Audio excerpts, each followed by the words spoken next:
Hello, hello, hello, folks. I hope you all are doing well and having a great weekend so far. Hey, Maniac, how are ya?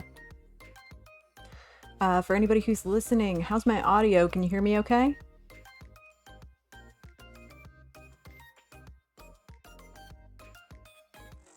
And we are going to get started. Excellent. Yes, can't see me yet. Yeah, still got my intro screen up. We're going to get started here in about 30 seconds. I'll see you all soon.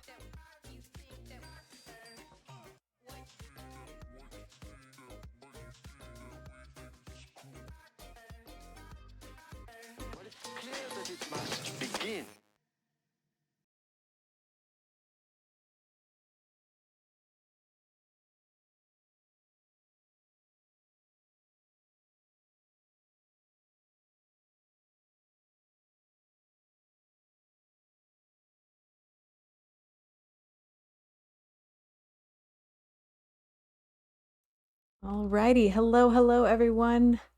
I hope you are having a great weekend. Hey, Copper Lily. Hey, else do we got here? We got Phil, Maciate, Emperor Sean, 6Js, Copper Lily. Hi, everybody. Oh boy, I just learned the big political news here in the US about 10 minutes ago, so still kind of wrapping my head around that, but we're not going to think about that right now. We're going to do some Code Wars. Hey, KR Mendev, good to see you. Hey, Robico.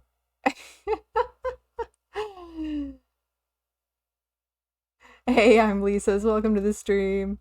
Emperor Sean says, Code Wars, haven't done that in so long. Yeah, it's been a while since we've done a Code Wars stream, so I thought it was about time. Hey, Desert Moon, welcome to the stream. First time here. We're happy to have you.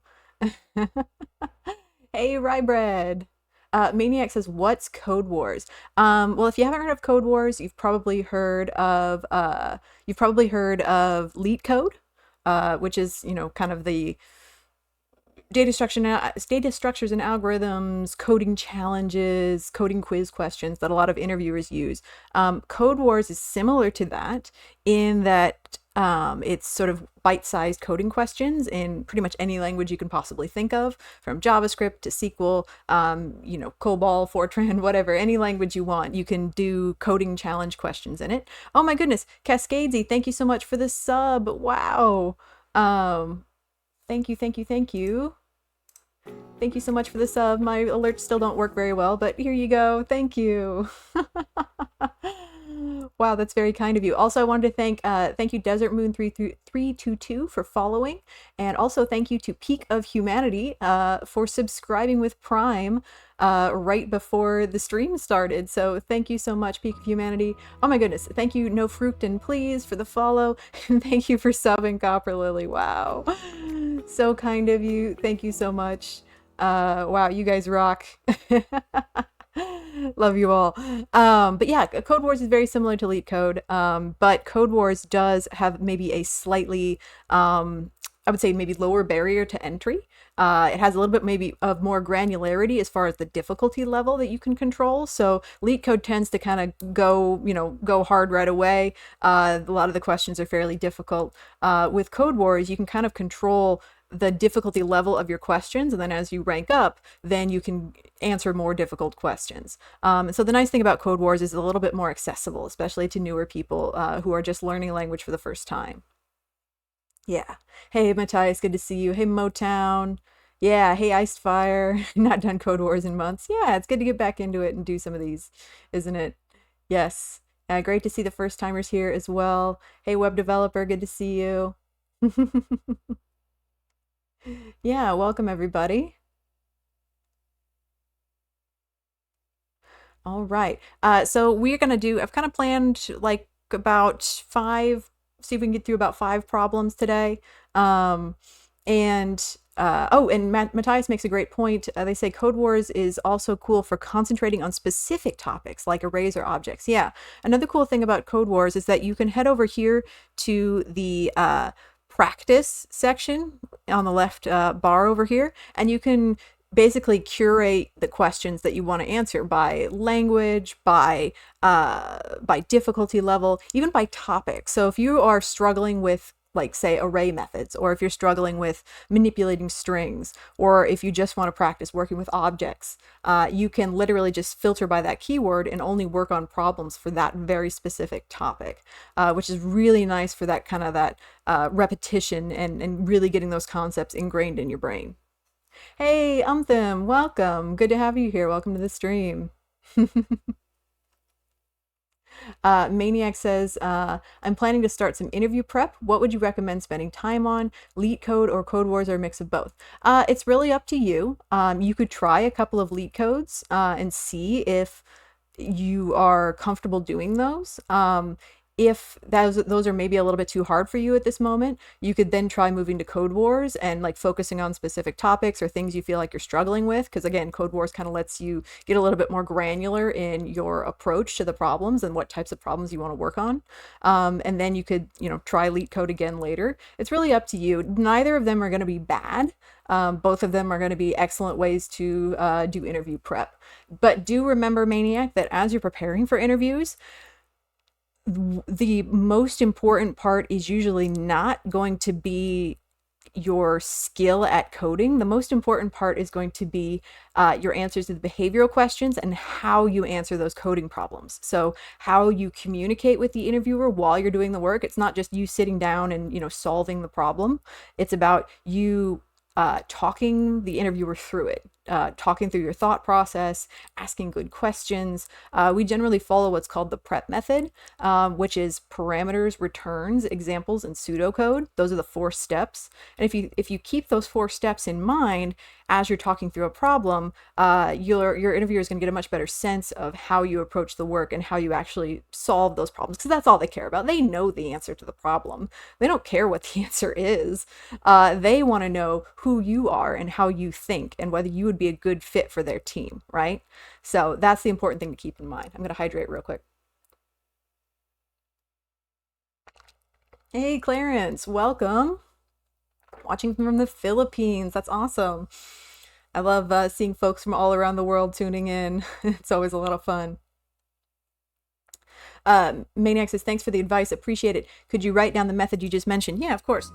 So the method is PrEP. It's parameters, returns, examples, and pseudocode. Yeah, exactly. Just as Rybread said as well. Mm-hmm. Yeah, and Matthias said, I had a behavioral mock interview with someone this week, and we spent like 30 minutes on tell me about yourself. I'd hire them because they were so awesome. Yeah, behavioral is such a huge part of the interview process. Obviously, we do, Code Wars. Code Wars are an important part. Leet Code's an important part because you have to know, you know, how to answer those coding problems, but really that's not the most important part of the interview, and that's what trips so many people up. In my interview for my first dev job, I essentially only had one technical question. So in my first dev job for a senior business intelligence developer position, I was only given one technical question.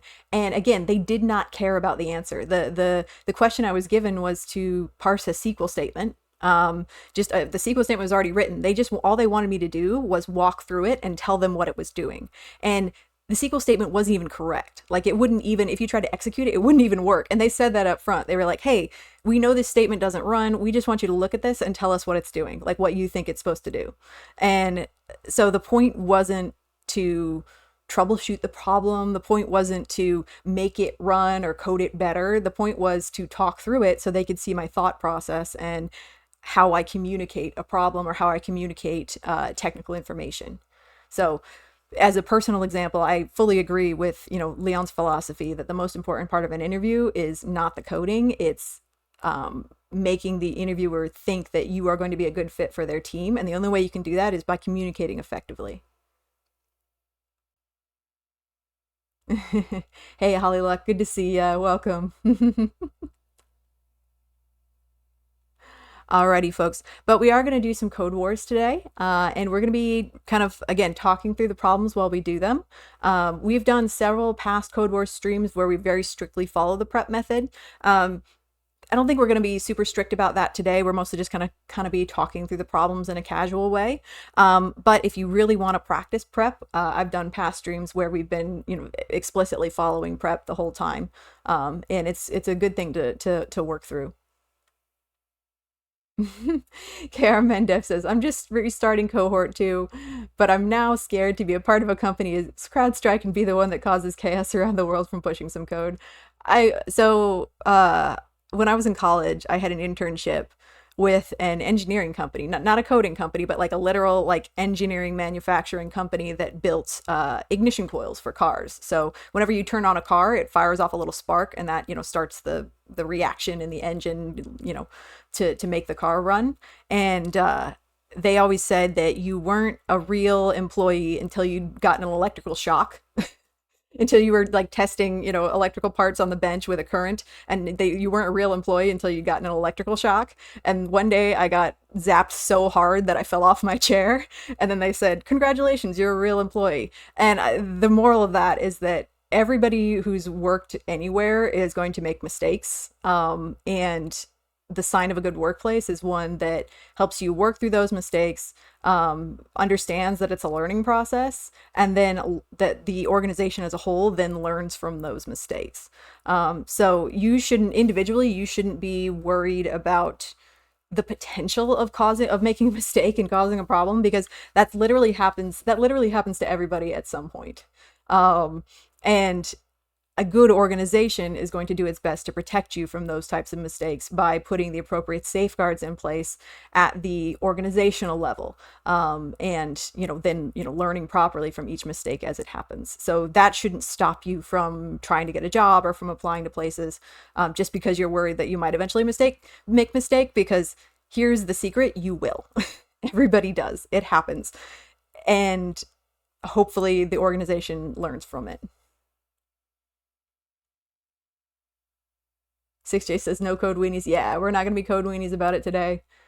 KR Mendev says that sounds painful. I also don't want that. Yeah, it wasn't so bad.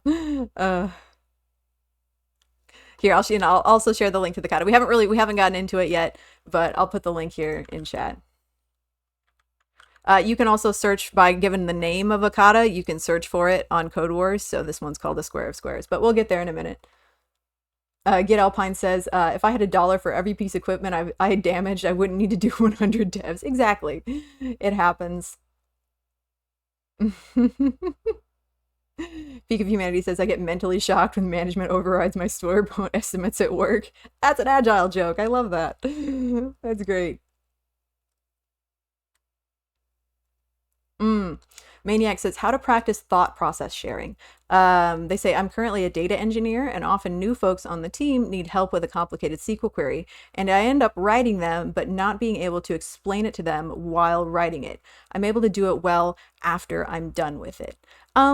There's nothing wrong with explaining it after the fact, but you should be careful that you're breaking it down enough that someone who is, fairly new, is going to be able to understand the individual pieces, right? Because it's pretty easy to generally understand something as a whole, like the general concept, but they may not quite understand what the individual components are doing. So after you write it, you could then break it apart into individual components and add comments.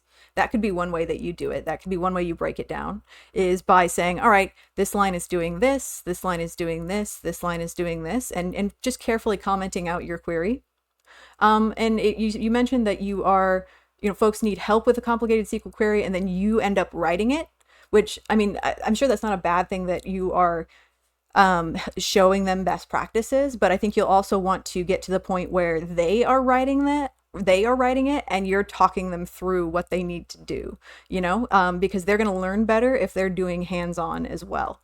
So just be careful about that. Comments are never a bad thing.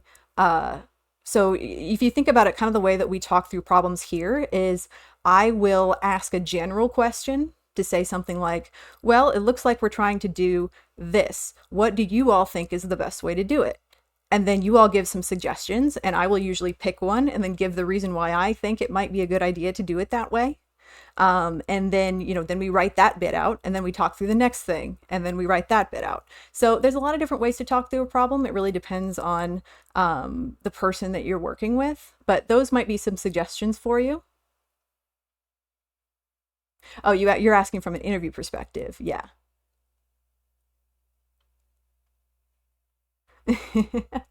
So from an interview perspective, there's nothing wrong with writing in silence for a minute and then, going back over it. I'm curious as to why you feel like you need to write out the whole thing beforehand. One of the things about the prep method that's nice is that pseudocode portion. So the pseudocode portion is kind of where you can put your thoughts together in a holistic sense to think about, okay, I need to do X, Y, and Z, and this is how I think it needs to be done. And so the pseudocode portion is kind of where you can get those words out and talk about it. And then after you've kind of had that back and forth, then you can write it out for real.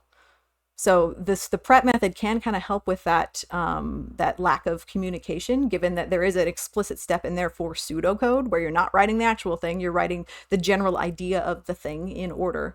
And then the next step is to write out the real deal.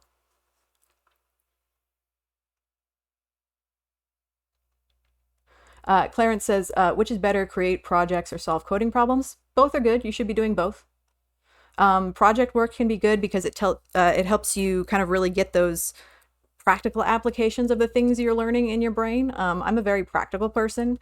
I like to, if I'm learning something, I like to know why I'm learning it. What's the point?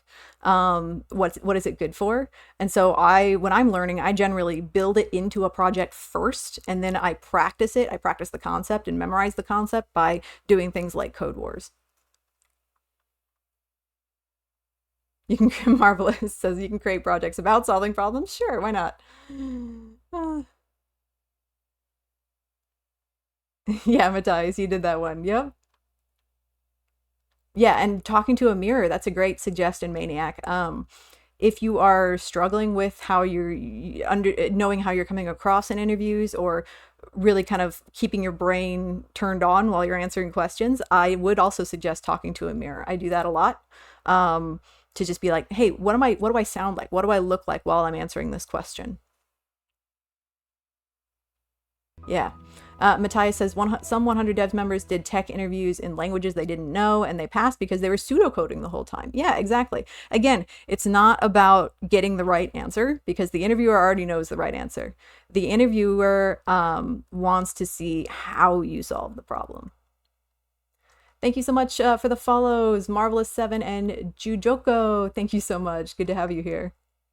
All right, let's get started with our first problem here. This is kind of a warm up. It's a fairly little bite-sized one, but should be a good exercise. So this one is called a square of squares, and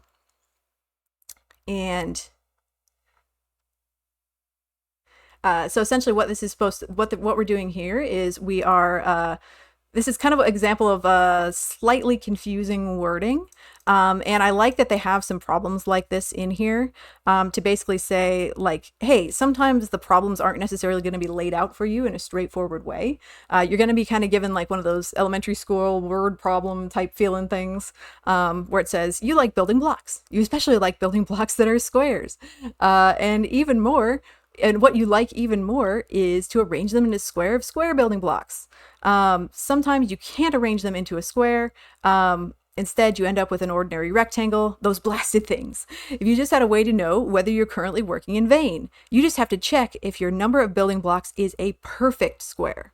Now, finally, after all of that introduction, we actually get to the task. So the task is, given an integral number, determine if it's a square number. In mathematics, a square number or perfect square is an integer that is the square of an integer. In other words, it is the product of some integer with itself. And it says the test will always use some integral number, so don't worry about that in dynamic typed languages. And so they give some examples here. So let's go ahead and train on this. All right. Get Alpine says, some of these kata intros remind me of recipe websites. Yeah, absolutely. We're a bunch of filler before they finally get to the good stuff. But again, that's also part of the part of the challenge a little bit is can you cut through the noise to actually understand what the problem is asking? So that's part of the challenge as well, because most of the problems that you encounter in the workplace are not going to be straightforward, right? A customer is going to come to you and say, I'm getting an error. Right? They're going to come to you with something like, I'm getting an error, or their ticket will say, this is wrong. And then you have to go and you have to dig out what the actual problem is and where it is. So this is kind of a taste of that. Yep. Yeah. Okay. So the problem here is essentially asking us to identify whether a given number is a square number. So in this case, they're telling us that our inputs are always an integral number. Now, in terms of vocabulary, what do they mean by the words integral or integer? What does that mean? In case if you're not a native English speaker, this may not be a word that you know, but it's a good word to know in terms of mathematics. What does integral or integer mean? Yeah, essentially it is you're correct that it's always a number, but an integer is a very specific type of number. Yeah, it's what we call a whole number, or it doesn't have a decimal. Exactly. So like 1 is an integer, but 1.5 is not, because it's a decimal. It has a decimal point. Yeah, not a float. Exactly. So integer is a really good word to know. Because it's very important within the context of this problem. It means that we don't have to worry about dealing with the potential square root of decimals.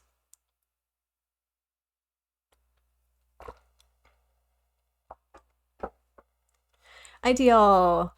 Welcome to the stream. Yeah, you're exactly right. Not a float. It is, yeah, exactly. It is a whole number. That's right. Okay, so what is a way that we can, and also too, let's pay attention to what they want to return. They want to return true or false, which is what? In terms of vocabulary, again, what do they want us to return? They want us to return what? Hey Adele, good to see you. Hey Udkar. Yeah, they want us to return a Boolean. So true and false is a Boolean type. Thank you for the follow, Joe Fron. Peak of Humanity says, why var and not let? This is just the way that the person who wrote the problem wrote the function. We could just say, you know, we could just change this to be more modern syntax, but we don't really need to. It's fine. It's just whoever wrote the problem wrote it this way. Yep, just default. So we'll leave it. Yeah, some of these problems are pretty old. JavaScript did not used to have let and const as syntax. Everything used to be vars, so you might see that in some older JavaScript code. Yep. Okay, so if we are looking for to identify a square root, what's a way that we can do that? What's a way that we can check the square root of a given number?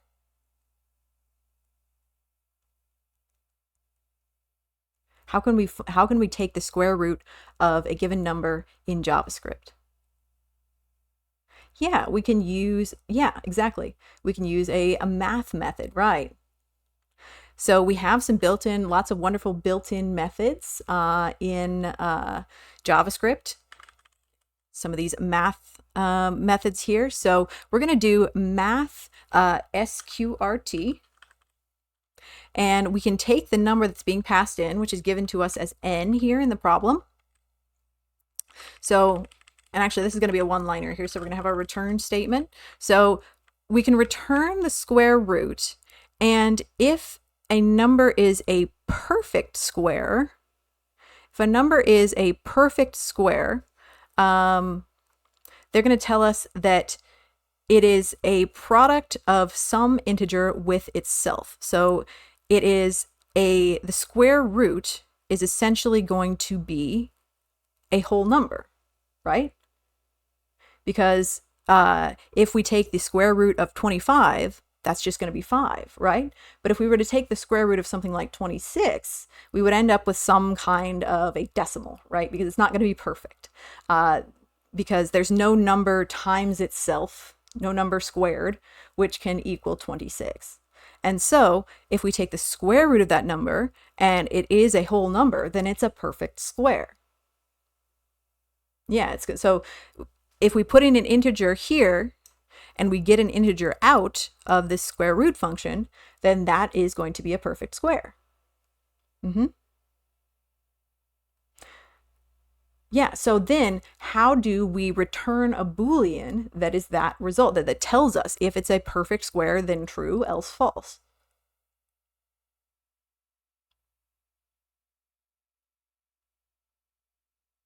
Yeah, so we can do an integer check. Exactly right. Yeah, as Adele says, we could just check and see. We can use the built-in isInteger method, which is built into JavaScript, to say, hey, is it an integer? If it is, then true, else false. So we could do something like this and say number and dot is integer, which will return true or false by default, and do this. So number dot is integer, and then check the result of the square root. And if it's, say, like, again, if we put 25 in here and we get back 5, then this will be true because it's an integer. If we put in 26, we'd get back some kind of a decimal, and then this would be false. And so that should return exactly the value of what we want. So let's do this method first, and then we're going to do the second method that some folks are mentioning in chat as well, which is also a perfectly valid way to do it. Yeah. So let's try this. Let's test it. Okay, we passed all the tests. We're also, if you've never used Codewars before, I do want to pause for a second and talk about the different kind of steps to checking a problem. So you might have noticed down here, there's a bunch of code. Essentially, these are the test cases. Okay, so whenever you're looking at a new Codewars problem, you should always also look down and see what they have as the test cases, because essentially these are the values that when you click test, these are the values that they're passing into the problem to do this first initial check. So you can see that they have 1, 2, 3, 4, 5, 6 values that they are going to pass in and check against your answer. Now, what a lot of people don't know is that you can write your own test cases, because sometimes the test cases aren't very good. And if you want to test something specific about your answer, all you need to do is just copy one of the existing ones and change it to whatever you want. So you can write your own test cases, as many as you want. And then when you click test, it's going to run it through the ones here and give you the result. Okay? And then once you hit attempt, then it's going to run it through several thousand, usually randomized test cases. So these two are different in that this is going to test exactly what you see down here. This is going to test exactly what you see down here. And again, you can add your own test cases down here in the box in the sample tests. And then when you hit attempt, it's going to run it through, several hundred or several thousand randomized test cases, being a lot more rigorous in the testing. And this can be also often be a clue to the problem as well. So if you're struggling with a problem, if we were talking through prep, this would be the examples part of prep. So all this down here, this is essentially like you asking the interviewer, hey, can you give me some examples of the type of output you want to see? This is the examples part of prep that I have highlighted right here. So this can be a little bit of a clue as to how to solve the problem sometimes if the problem text is not clear. Yeah. Okay, so we've done the first test, and I've had times where I've written an answer for a Codewars problem and it passes these test cases, and then when I hit attempt, it fails because there was some edge case that I didn't take into account or that the test cases didn't cover, right? So you aren't always going to pass both of these by default, but let's go ahead and attempt it. Yep.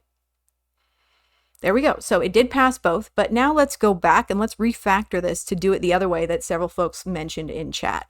So we're still going to do math.square root, but several of you other folks there in chat were mentioning another method, which is using the modulus, which is this symbol right here. Now, what does this do? When we see the modulus, that's what this % means. When we see the modulus in JavaScript, what does that indicate for us?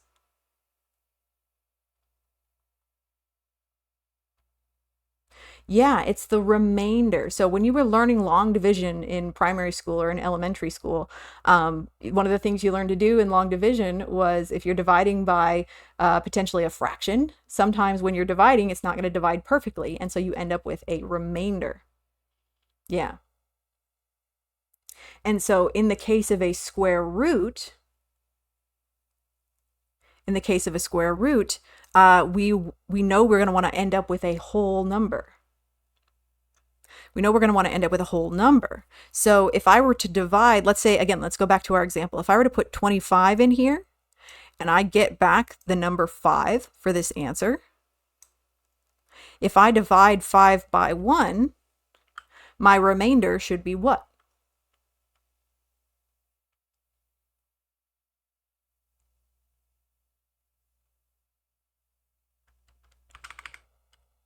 Yeah, my remainder should be 0 because a whole number is never going to have a remainder.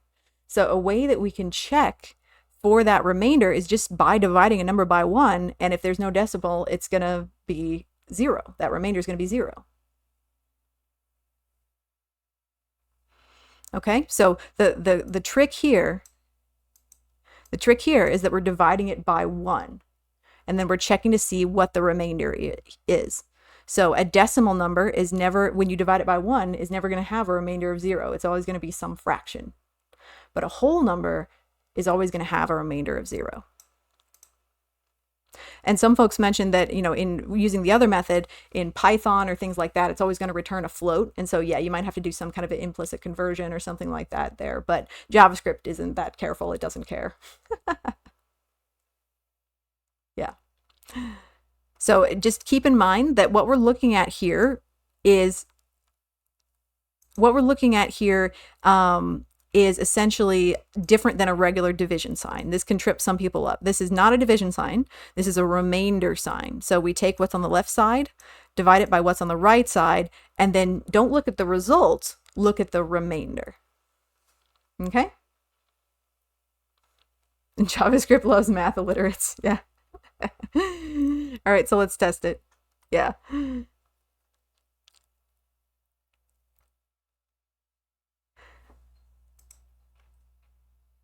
There we go.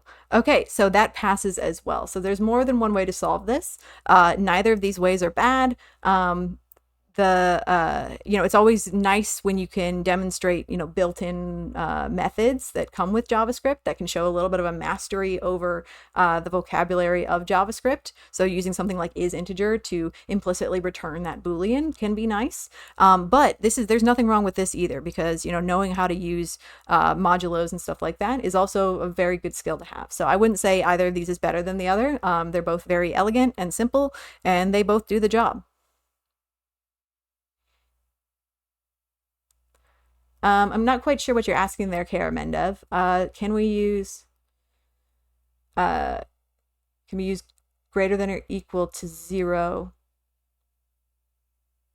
No,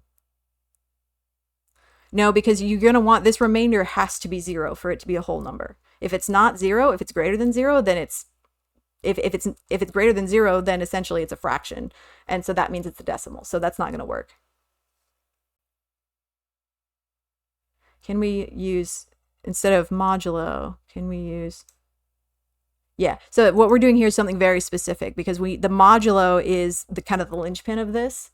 It's essentially saying, when we divide this number by 1, is there any decimal? Is there any fraction? And if there isn't, then it's a whole number. If it's anything else, then it's not a true square root. Yep, it's just essentially an integer. It's essentially an integer test, just like we did with the first one when we said isInteger. This is just an integer test. That's all it is. Const is square, math.square root n equals math trunc math.square root n. Yeah, you could do it that way as well. I don't think there's anything wrong with that. It's a little repetitive, but again, it's as long as you can talk through it intelligently and say why you solved it that way, then there's nothing wrong with that.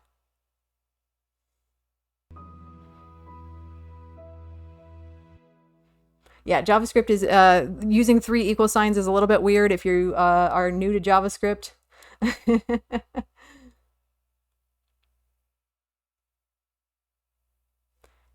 And Minnie says you can write a comparison, return n greater than or equal to 0, and math square root n, remainder 0. Yeah. So the greater than 0 is not strictly necessary because, for example, if you take if you pass -1 into this, it is still going to return false, but you can do that extra comparison if you want to be very explicit about it. Yeah, there's nothing wrong with that. It'll still be correct. Sure. All right, let's go ahead and submit this.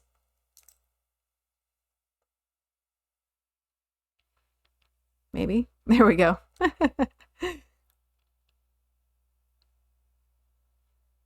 Yeah, this is a great kata for built-in functions. Yep. And we can see that a lot of folks did it this way. Both ways, actually. So isinteger is a great way to do it. And using the modulo is a great way to do it. A lot of folks are doing it that way. Oh, this person, interestingly, did a loop. That's fun. And they're checking to see, oh, I think they're looping through to get for every x to n, so every integer from 0 to n, they're then checking to see if it's divisible by that x value. That's an interesting way to do it. So they're literally just brute forcing it, looping through each potential divisor, and they're looking to see, hey, are any of these divisors going to be equal to each other? So like, if you're looping through 25, you go 0, 1, 2, 3, 4, 5 and divide n by each value. And then if at any point that divisor is equal to x, then it'll return true. Definitely. This is not an ideal solution, but if you're in an interview and you suddenly forget every single possible built-in, JavaScript method, then sometimes you're going to brute force it, and that's going to be okay. And that won't be the end of the world, because you're going to say, hey, I know there's a method for this. I don't remember it at this moment, but I do know a way that I can brute force this and get the answer. Yep. So in an interview situation, you're not always going to get the ideal answer, and doing something like this is absolutely better than doing nothing.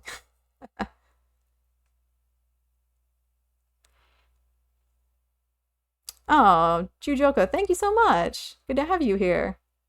Glad you're enjoying the content.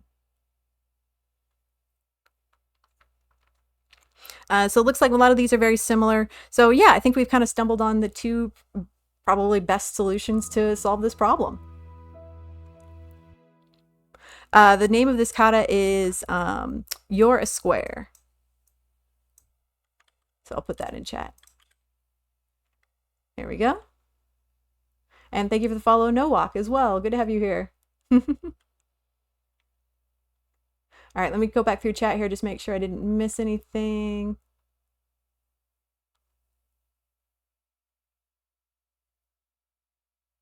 Yeah, I think we're good. Okay. Gigatron. Oh, welcome to the stream, Gigatron. They say that way is used in Java mainly, which is tiring. Interesting. Okay. Yeah, I haven't worked in Java, but it's interesting to see how, some languages have built-in ways of doing specific things. Some languages, have built-in methods that can handle it. It really just depends on whatever language you're working in. Yeah. Okay, so let's go on to the next problem. Now, I'm thinking I want to maybe do, let's do a string-based one next. So we're actually going to go to vowel count right here, and I'll put the link to this in chat.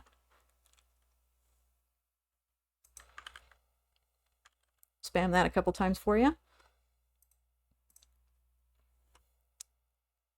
And now with this one, what we're going to do is, so this one is asking us to say, return the number or count of vowels in the given string. We will consider A, E, I, O, and U as vowels for this kata, but not Y. So that's important information. And the input string will only consist of lowercase letters and or spaces. So if we're thinking about prep here, our parameters are going to be a list of vowels. They're going to be strings. They're going to be lowercase letters, and they're going to be spaces. So we're going to have it's going to be a string that's going to get passed in with lowercase letters and or spaces, and the returns are going to be the number or count of vowels in the given string.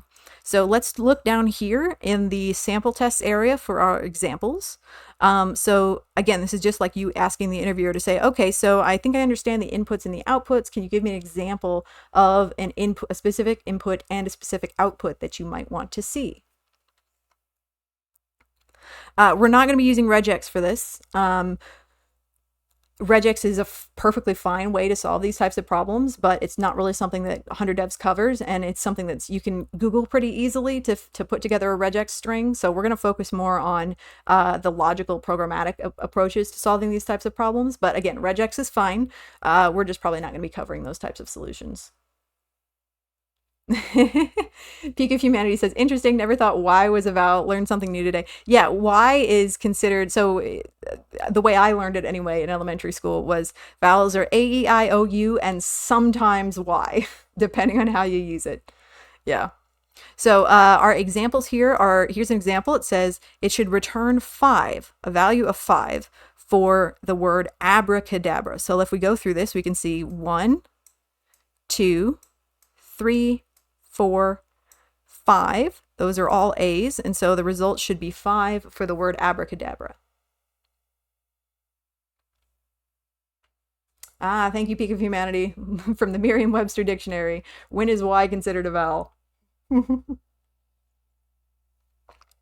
it is paired, when Y forms what is called a diphthong, which is just a lovely word, isn't it? 2 vowel sounds joined in one syllable to form one speech sound. So essentially, when it's paired with a vowel, then it's in itself considered a vowel. Yeah. So how do we approach this problem? Well, if we were thinking about it in terms of pseudocode, there's a couple different ways we're going to do this. We're actually going to do this 2 different ways. We're going to do this one sort of a brute force method, and then we're going to refactor it into something a little cleaner. So let's start with the brute force method. So Matthias says we could have a lookup table or an if statement of some kind. Yeah, that's one way we could do it, certainly. So we could start out by essentially declaring our lookup. So we could say const vowels equals A, E, I, O, U. Nope, not that. There we go. A, E, I, O, U. And we could essentially then loop through our input string, right? We could say, all right, no matter how long the string is, we're just going to loop through the full string, and we're going to have a counter, and we're going to increment that counter each time we encounter one of the vowels in this list. Yeah, just as Adele said, we can declare a var of count 0, then loop to say, only include the vowels in the list based on the conditional. Sure. Yep. So that's going to be the first way we're going to do it. Now, how can we, what's a way that we can quickly loop through an iterable object? What's a way that we can quickly loop through an iterable object?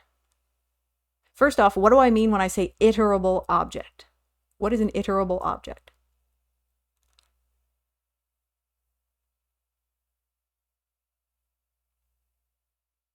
If you're not sure what I mean by iterable, you may have heard the word iteration or iterate.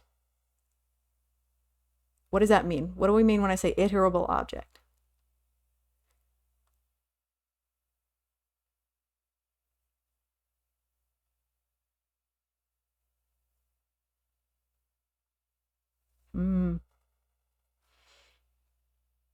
Yeah, you're all giving some good examples. Callie, yeah. So essentially, an iterable object is any type of object that we can possibly loop through. So an iteration is like a loop, right? An iteration, or to iterate, means to loop through something. So an iterable object is a thing that can be looped through. Okay? So some examples of things that can be looped through are something like an array, right? And in JavaScript, there are a lot of shared methods between strings and arrays. So you can almost treat a string like an array in a lot of ways. They're not exactly identical, but a string, just like an array, is an iterable object. It's something that we can loop through. So we can take in this string and we can loop through it, we can iterate through it, and check if each of the members of that string, each of the letters in that string, is in our list of vowels here. Okay? So we can say a for loop, and we don't need to, and first I also need to declare my counter, sorry. So our counter here is going to be, we can just say let count equals 0. And if we're looping through an object that is iterable, we can simply say for let car of string. So what we're doing here is we're saying take the string, and for each letter or value in that string, loop through it and do a check against it. Okay? So for each value in the string, do something.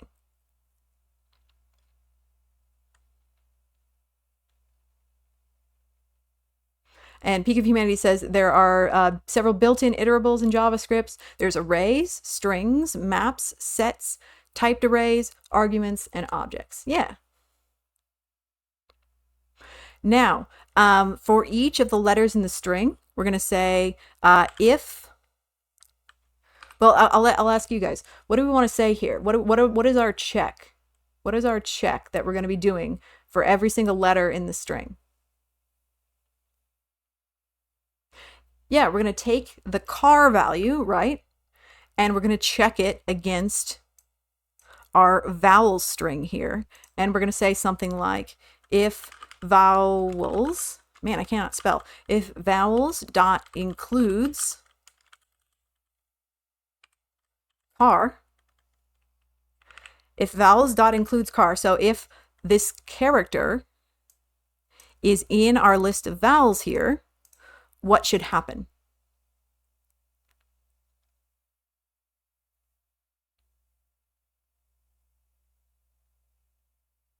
Adele says string dot includes vowels could do the same. No, because vowels is kind of a block right now. It's that big clump. So if the string included this exact sequence of letters, then yeah. But we want to check each individual character and see if it falls anywhere inside of this object here. Yeah, we essentially want to increase our value of count by 1, exactly. So a good shorthand way to do that is something like count plus plus, or you could do count plus 1 also.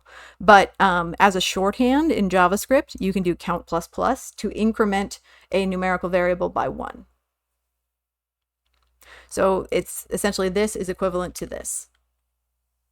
Like saying count equals count plus 1.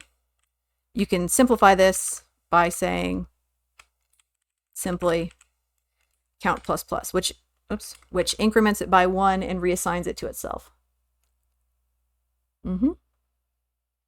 Yeah. Okay, so if it includes that, then we increment it by 1. If it doesn't, it's going to just skip this entirely and go on to the next one. So we don't need to have an else condition here, because if this condition is not met, then just the value of count stays the same. All right, and then what's the last thing that we need in this function here?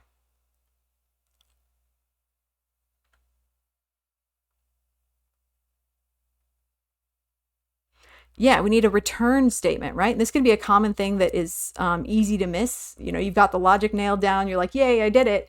And then your function is not returning anything. And you're like, what did I do wrong? And that's because you probably forgot your return statement. Now, I'm going to put my return statement here. So let's pay attention to where that is, right? So inside my function, I'm doing my declarations here. And then I have my for loop, which goes from here to here. And then I need to put my return statement outside of the for loop. Why is that? Why do I put my return statement here at the very end? Why wouldn't I put it right after the count plus plus?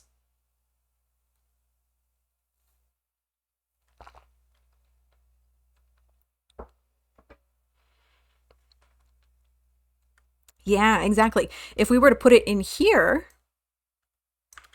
it would do a return on each iteration of the for loop, right? And that's not what we want. We want it to only return the final value of count after it's finished counting through the entire string, right? We only want it to return after it's finished counting through the entire string and it's added up all those values. And then it should return only the final value. Yeah. So we don't want it to return too early, essentially. That's it. Otherwise, it would just go through here. It would start, in the first time it encountered the inside of this if statement, it would immediately return, and your answer would be wrong. Exactly. So we want it to return the total. All right, let's go ahead and test this. Hooray.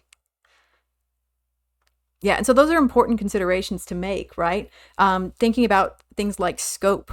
So if you'll notice, we declared both vowels and count outside of the for loop, right? Because if we declared them inside the for loop, then, for example, the value of count would not be accessible outside of the for loop because of scope. Because you cannot essentially access a variable that is declared inside of a lower level object or function. Yeah, first try. So yeah, this is a question of scope as to where we declare these things. And this is an example of, making sure that your return statement is at the correct level so that you don't return too early. So our test was successful. Now let's do the attempt. Yay, that was successful as well.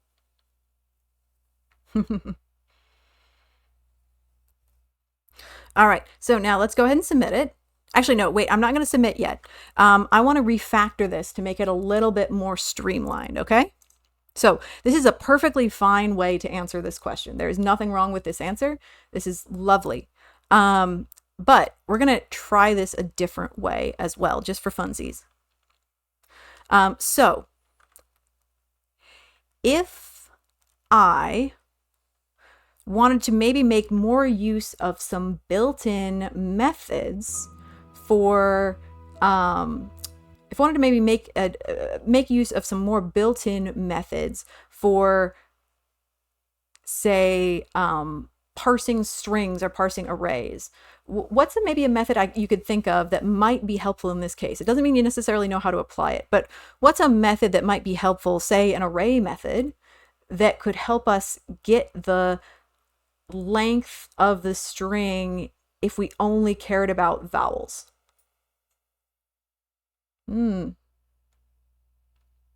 Hey, Jay Dasan, welcome. Good to have you here. Glad you found me. Hey, SPQ, welcome. Yeah, so we got some good suggestions here. Yeah, I'm seeing some mention of filter. I'm thinking we might be able to use that, right? Because if we think about what the problem is asking, we essentially have kind of like a filter state. We essentially have some filter criteria here, right? Let's say we want to take in our string and we want to filter out any values that aren't vowels. So once we have all the values that are vowels in that string, then the length of the remaining the length of the remaining array is going to be equal to the count of vowels, essentially.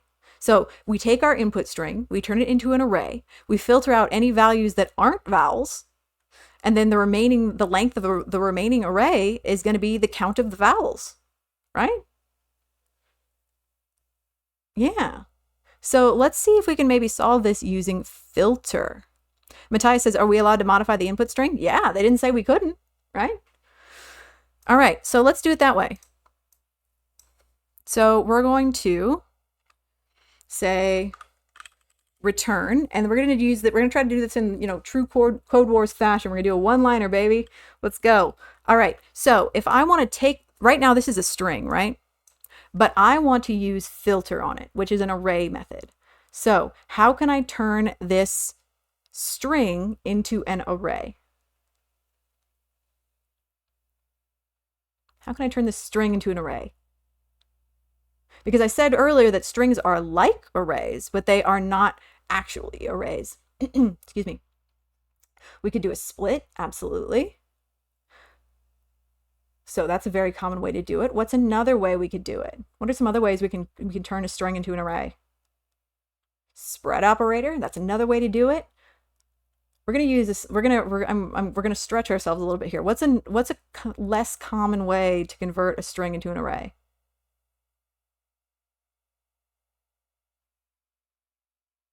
A loop. Yeah, we won't need a loop for this. There's a built-in method we can use. Ah, yeah. Cascadesy says, what about array? So, oops, sorry, not that. There we go.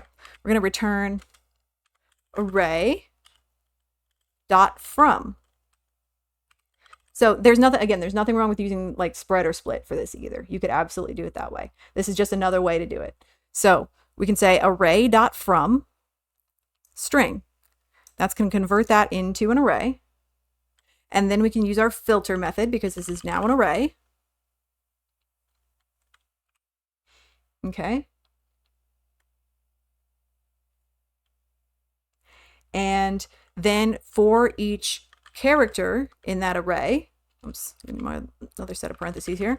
For each character in that array, we're going to check it against our filter criteria. Now, what is our filter criteria for this array? No worries, Kara Mendev, good to see you. Hey, Interplanet, good to see you. What's our filter for this array? What are we checking? The vowels against the list of vowels, right? Exactly, yeah. So our specific criteria are going to be essentially, if we were to say that in words, what is our specific check? If I have the value of car, what am I doing with car? What is the check that I am making?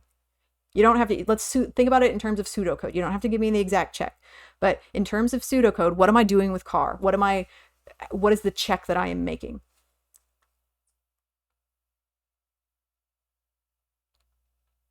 If you were to put it into an English sentence, what would that be?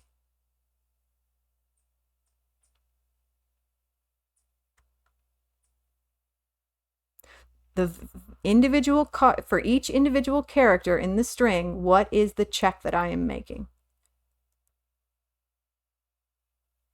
Yeah, Udkar says whether car is an A or an E or an I or a U. Yeah. Now, think back to our first solution. What was the check that we did there? What was the check that we made in our first solution?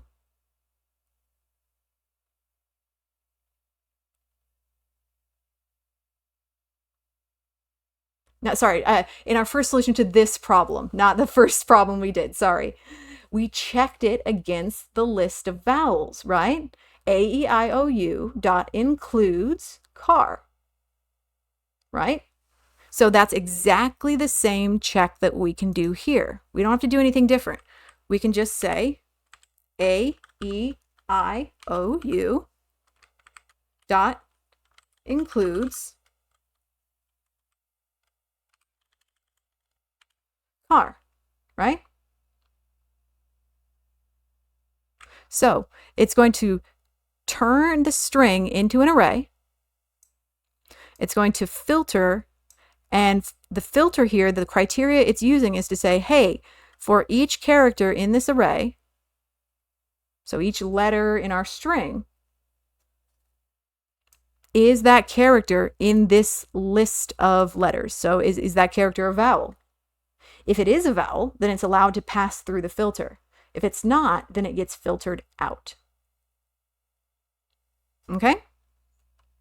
Now, in the end, what do we want to return? What is the problem asking us to return?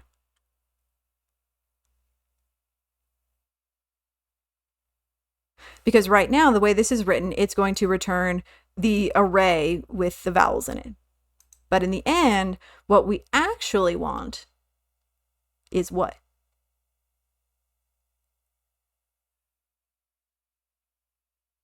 Yeah, the length of that array, right? The length of how many vowels were in there? Well, it's the length of that array. Yeah. Okay, so this should do it. Again, we're taking our string, we're turning it into an array. so that we can use the filter method on it. And then for each character in our brand new array, we're checking it against this list of vowels to see if this list of if this value of car is in that list of vowels. And if it is, it gets kept in the array. If it isn't, it gets filtered out.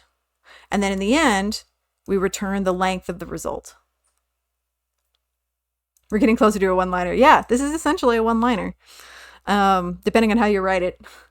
We'll test this. Yeah.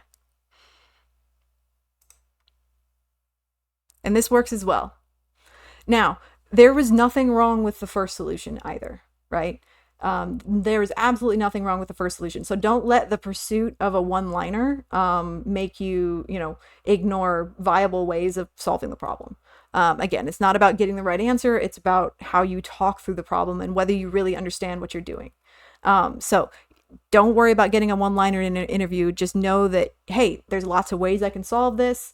And when you pick a way of solving it, just be sure that you're ready to talk through it and understand your own work. So, for example, memorizing this solution while not understanding why it works is going to be way worse than doing it the other way and you being able to eloquently speak to the methodologies you're using and why you're doing it that way, right? So, yeah. And Copper Lily says, I almost always start with a basic loop and then refactor with methods. Yeah, absolutely. Feels like good practice. And that's basically what we did here, right? We started with a loop, it worked, and then we said, well, hey, maybe we could use some methods to do this. And we did it that way as well. Yep. Yeah, the browser doesn't care if it's 1 or 5 lines. Exactly. Okay, so let's go ahead and submit it.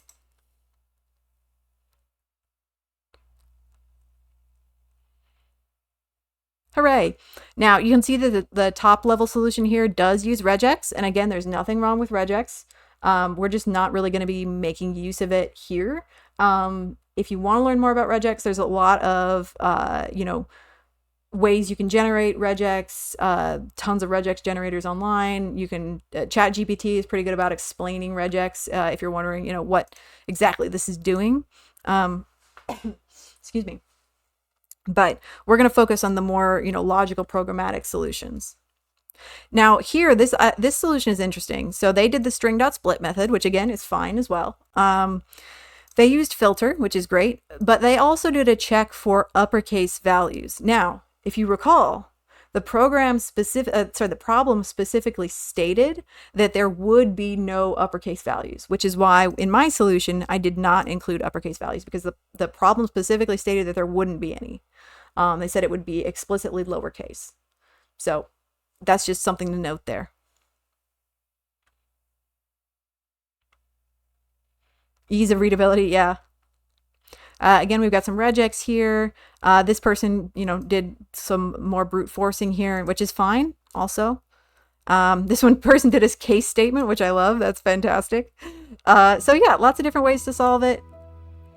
Filter. This person did a loop as well. So essentially that's what we did for our first solution, except they did it, as an array. So what's interesting here is that this person declared their vowels as an array rather than as a string. But what we saw in our first solution was that for let of that type of loop works on any iterable object. So it doesn't have to be an array. You could leave it as a string and it still works just the same. So kind of an interesting little quirk of JavaScript, right? Excuse me. Switch statement. Yeah, I know, right? Some of the solutions are really fun. So I encourage you, whenever you solve a Codewars problem, don't just go on to the next one. Look and see what other people are doing to solve it, because you'll find some really interesting and creative solutions there.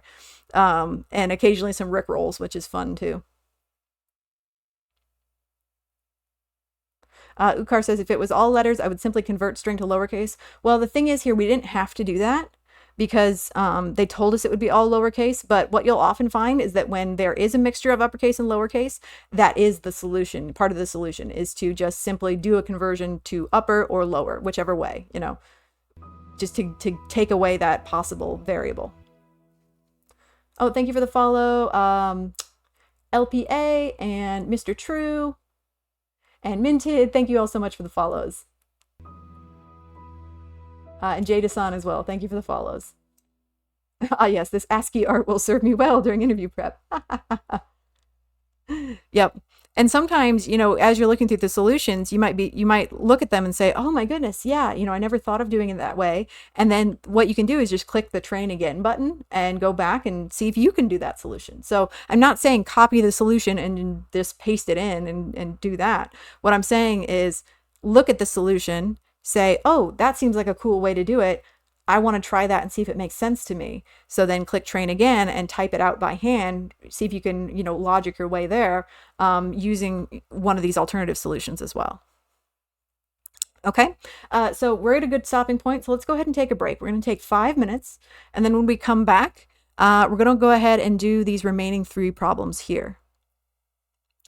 Constant Pro says, "Hi, quick question, Mindwolf. Did you cover C# in any of your YouTube VODs?" Yes, we did a stream one day where we built a desktop application in C#.net. Very simple, very much a, baby's first desktop app type thing. So if you're interested in getting into the basics of C#, you can definitely watch that VOD. Oh, you couldn't find it? Okay, I'll see if I can find it. If you search on my YouTube channel for like desktop, that might bring it back. But yeah, I did do a C# stream once. I do a little bit of C# in my day job, not a ton, but part of my job outside of being a SQL developer is building and maintaining custom desktop applications for our team. So for that, I had to learn Visual Basic, .NET, and C#. Yeah, you got it. Great. That's awesome, Conson. Peak of Humanity says, "Is there an easy way to filter your VODs for specific categories, e.g. web dev?" Well, really 99% of them are web dev. I will admit my YouTube channel is not well organized. I keep meaning to go through and put everything in playlists, but that's going to be a big endeavor, and I haven't found the time to do it. But I do intend to do that at some point to kind of tag things so that it's more easily searchable. Oh, you work as a data scientist, Utkar. That's awesome. Yeah. Building desktop applications has gotten a lot easier with Visual Studio. Yeah, I know it used to be pretty crazy, but now it's actually fairly straightforward to build and deploy desktop applications with Visual Studio. And the nice thing is that Visual Studio is actually free.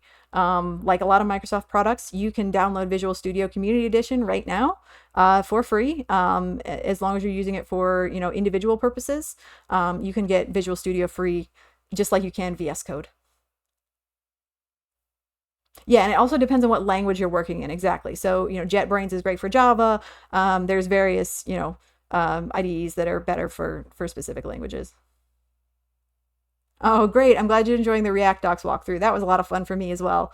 Yep. Yeah, it is a lot of content though. Definitely. 30 hours, baby. Yeah, let's go. All right. So we're going to take a break. Like I said, 5 minutes. We're going to come back. We're going to do these remaining 3 problems. Okay, here we go. Break is starting now.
Okay, folks, we're going to come back in about a minute.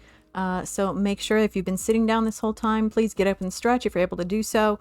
You know, stretch your wrists, stretch your arms, get a fresh glass of water, stay hydrated, do whatever you got to do, and then come on back. And as always, pet your dogs, pet your cats, pet your significant others with their permission, of course, and then come on back.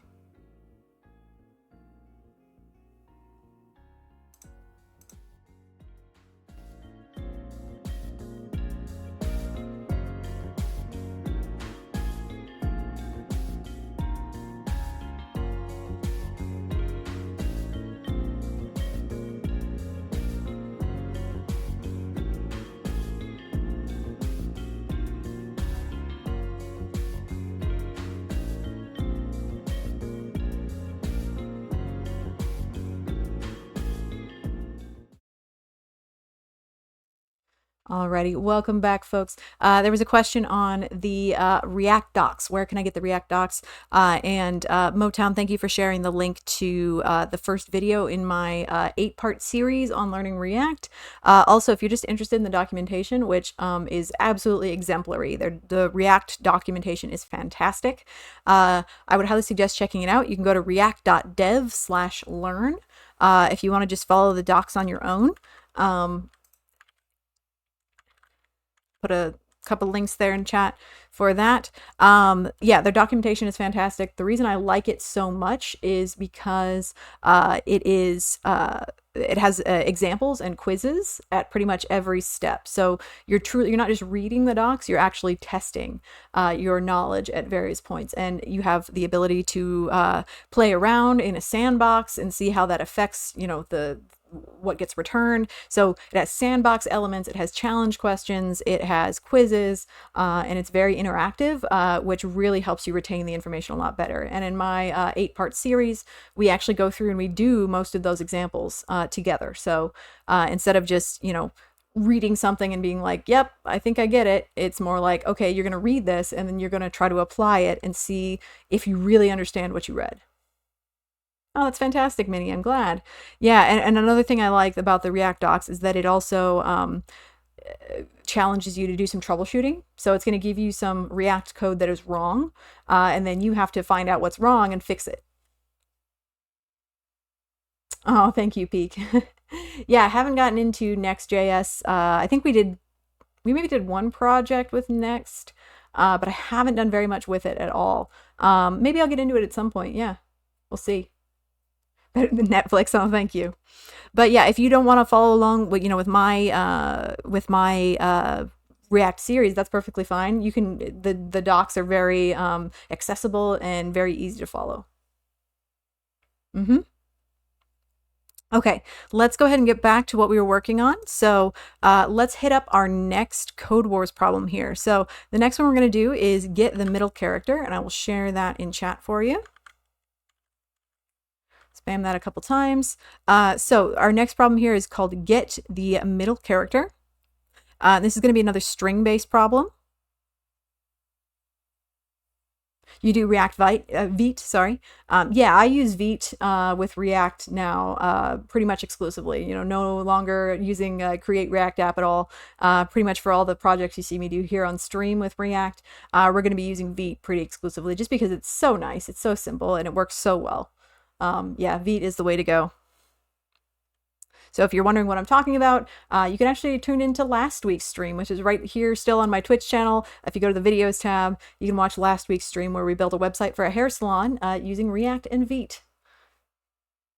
All right, so next problem here. Go ahead and train on this. You're going to be given a word. Your job is to return the middle character of the word. If the word length is odd, return the middle character. If the word length is even, return the middle 2 characters. So in this case, we have some examples here. The word test should return E and S because there is no middle character since it's an even count of letters. Vite, yeah, Vite is great. Now the word testing has 1, 2, 3, 4, 5, 6, 7 characters, so we're just going to return one letter T, the true center. Hey, Tobadelius, good to see you. Good evening from Sweden. Hello. DD. So middle, the word middle, which has 1, 2, 3, 4, 5, 6 characters, should return DD. And then this string here, which only has 1 character, should just return the 1 character. npm install is even as odd. Nice. Peak of Humanity says, is Vite still recommended? Yes. Vite is much newer than something like Create React App. It's just a nice, easy way to get your, scaffold up your React project. So, yep, definitely recommended. Okay, so let's go ahead and start working on this. So, again, there's a couple different ways to solve this one. And it's part of our solution here is going to be somewhat similar to a couple of the past problems that we did, which is kind of why I did them in this order. So if we want to return the middle character of a string, what's a way that we could find that middle character? Let's not worry about, whether the length is odd or even right now. What's a way that we can quickly and easily return the middle character of a string?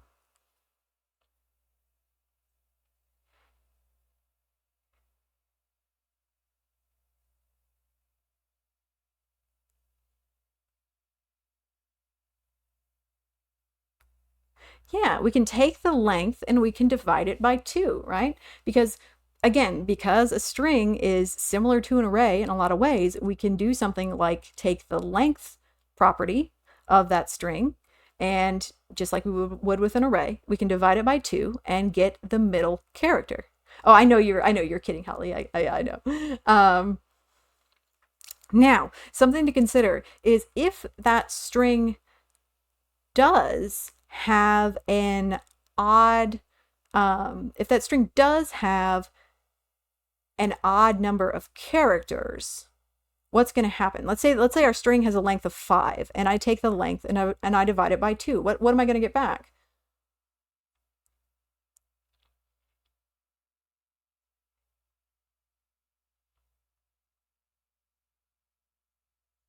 Yeah, I'm going to get back some kind of a decimal, right? I'm going to get back 2.5.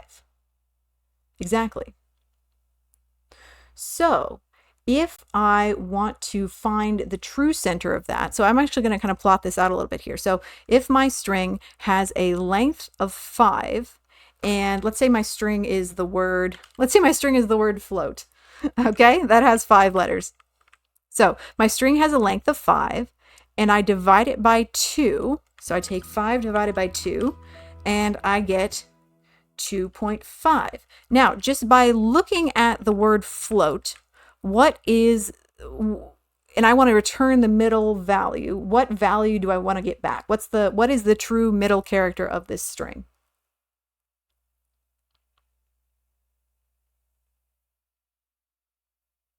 Essentially, what's the correct answer? O, right?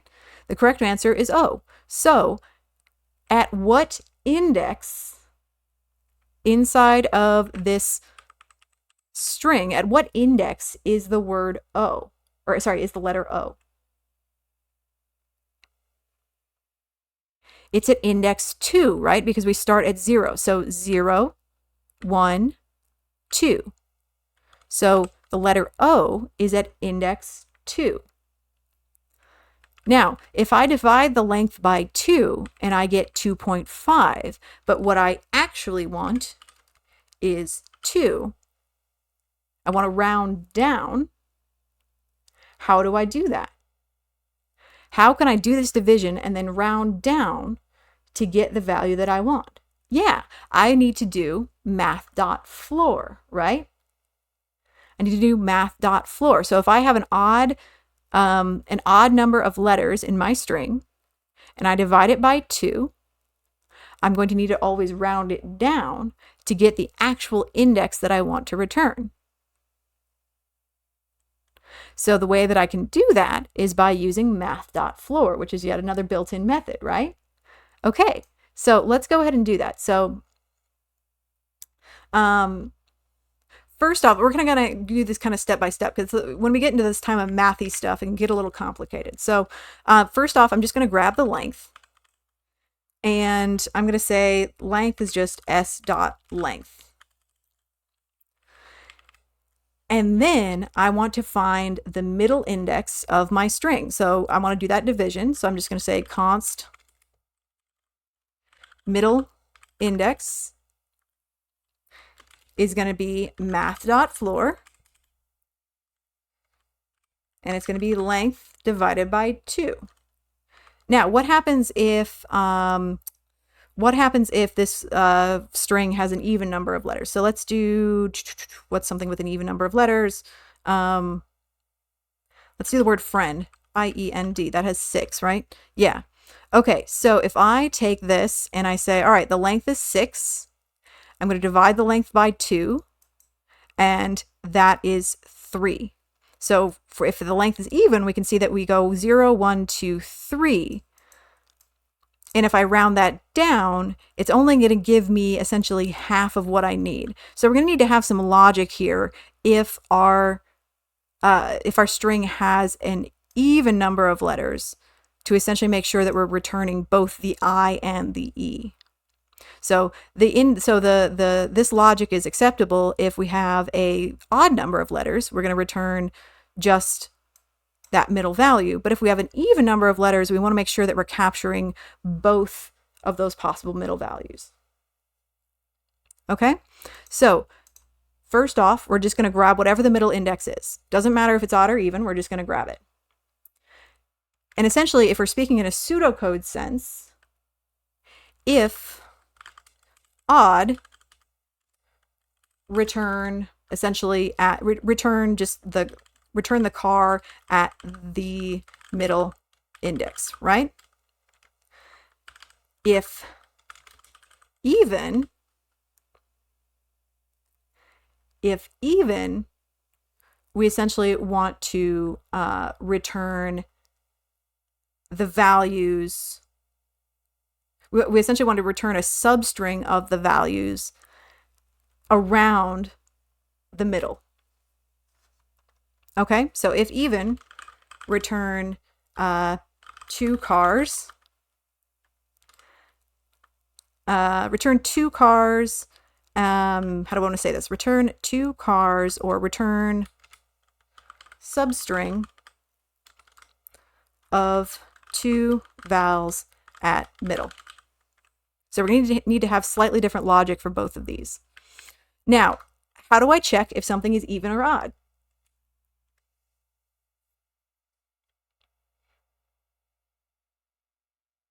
Pop quiz. This should be something that almost everybody knows now. How do I check if something is even or odd? Yeah, modulus 2 equals 0. Exactly. So that can be a check to see if something is even, and then the opposite is to say, essentially, if something is odd, right? So we're going to do our check and say, hey, if length modulo 2 is equal to 1, meaning it's odd, then all I need to do is return string.car at, so whatever character is at that value of middle index. So that's simple. We already talked about that. If it's odd, then just return whatever character is at that location in the string. Okay? Otherwise, else, essentially now we're here in the if even category. If even,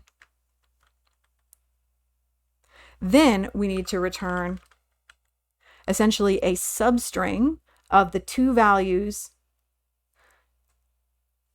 sort of around the middle, right? So what we're going to do there is we're going to say substring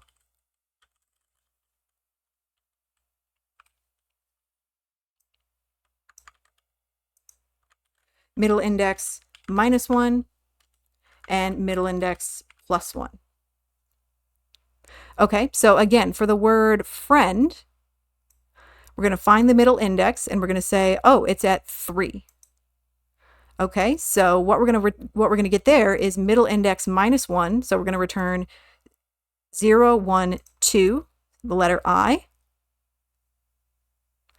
And then we're going to go all the way to the stopping point, which is the value n, middle index plus 1. So essentially what's going to get returned is I and E, because just like slice, substring works in a specific way.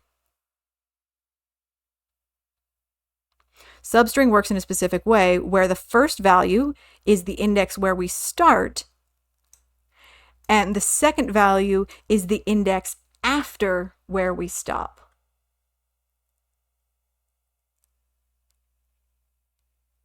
Okay?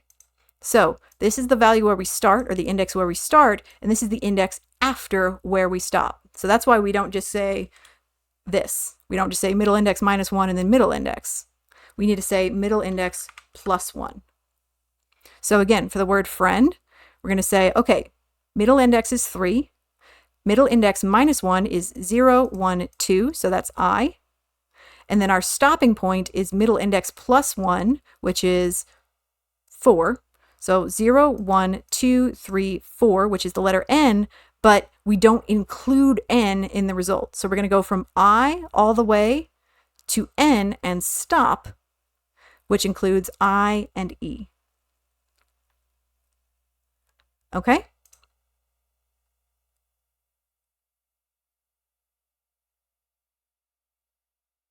Motown says, just curious, what made you use substring rather than slice? Because we're going to use slice for our next solution. I think, I know that was a little while ago, but yeah, we're going to do 2 solutions to this. The second one is going to use slice. But there's no harm in using substring. And I forgot my brackets here. Put those in before I submit this and it yells at me. Here we go. So again, we're checking to see, is this even or odd? If it's odd, just return whatever character is in the middle index. Otherwise, return the group of 2 characters that are starting at middle index minus 1 and then ending just prior to middle index plus 1. All right, let's take that out and take this out, and we'll see if it works. I think I got all my brackets in there. Okay, test. Oh, what did I do? I missed a bracket. I always do. Oh boy. Okay. Put that there. What did I do now? Okay. Oh, and I capitalized if. I'm being really sloppy on this one. There we go. There we go. Once I corrected my typos, then it actually runs. I have a plan. Yes, I do. A nefarious plan. Matthias says substring and substring behave differently, which is an adorable quirk in JavaScript. Yeah, you can call it adorable if you want. Might not be the word I'd use, but sure. All right, let's attempt this. Hooray! Okay, cool. Let me scroll back through chat here.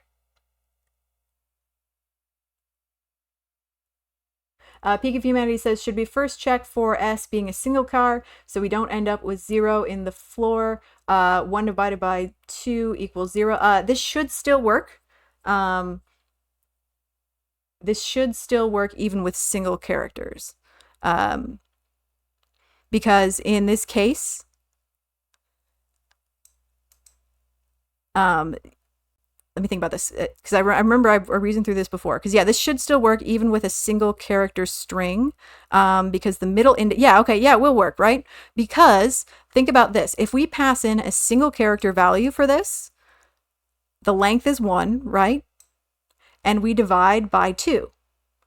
So the answer to that is 0.5. We take math.floor of 0.5 and we get 0. In an array, where do we start our indexes?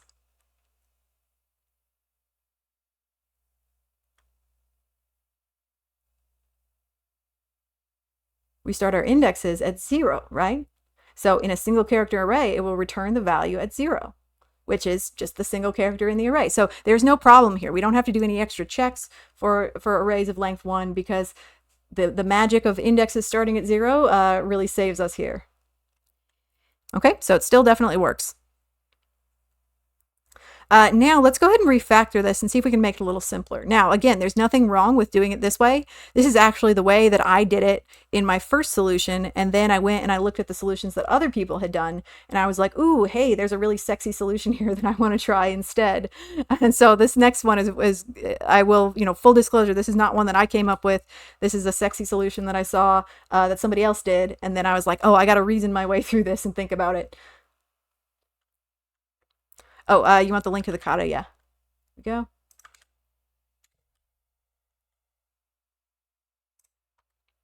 All right, so let's think about this in a different way. Now, somebody mentioned before using slice, which is a really great way to also manipulate strings and arrays. Now, can somebody tell me what does slice do? So slice takes in 2 arguments, and what are the 2 arguments that slice takes? So if I'm going to do slice on this string, what are the 2 arguments that slice takes? Udkar says start and stop. Technically right, but can you give some more detail?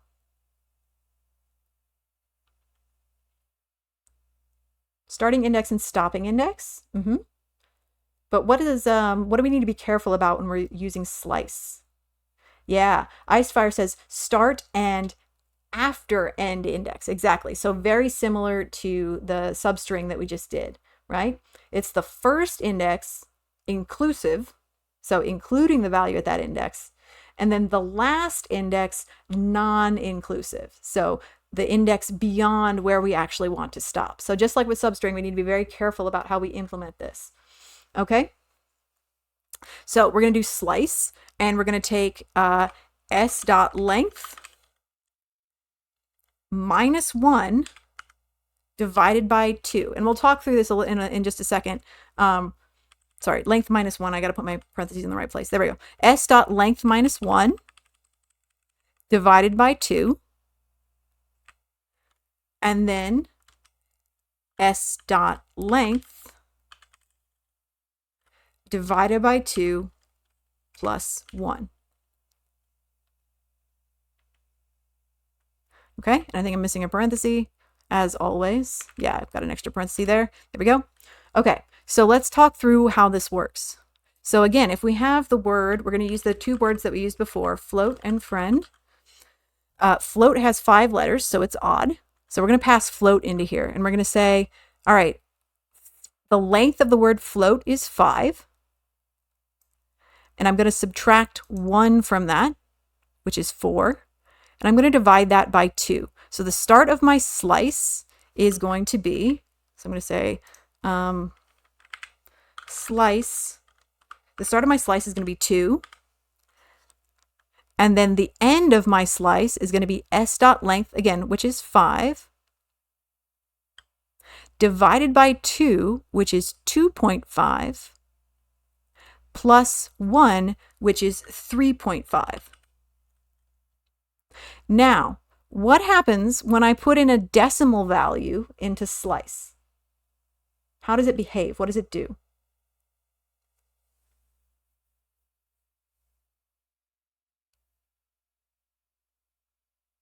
Slice wasn't too bad of a soda in a pinch. I love citrusy sodas, yeah.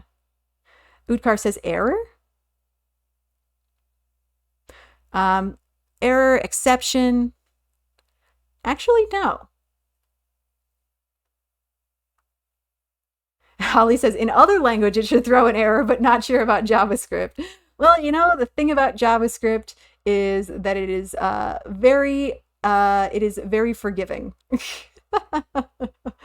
One thing to know about JavaScript is that it's very forgiving. So when you are doing a slice and you throw in a decimal like this, it's actually going to essentially round it down. So what is this going to do? It's going to take 2 as the starting index. So 0, 1, 2, which is O, right? And then it's going to take 3 as the ending index. But remember, with slice, the ending index is non-inclusive. So essentially, we're going to go from 2 to stop before 3, which is still 2.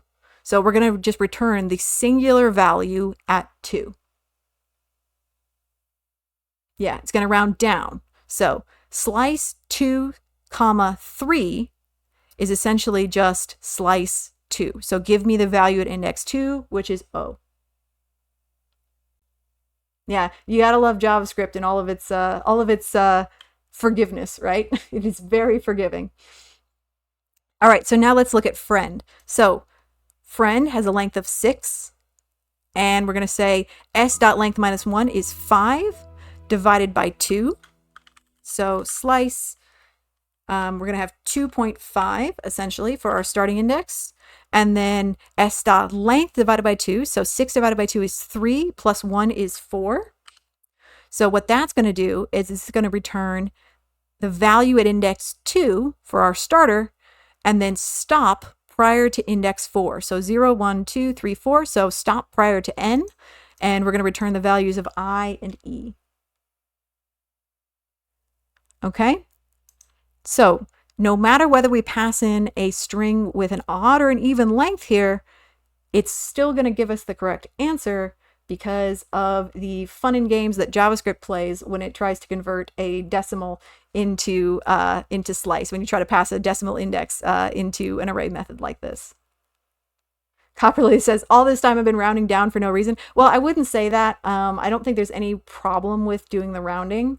It's probably clearer to read, so you're probably being more explicit in the way you're writing your code. So for others who are reading your code, actually, I would probably do that. I mean, I would probably do the rounding just to be like, hey, making it very clear what's happening here so there's no confusion.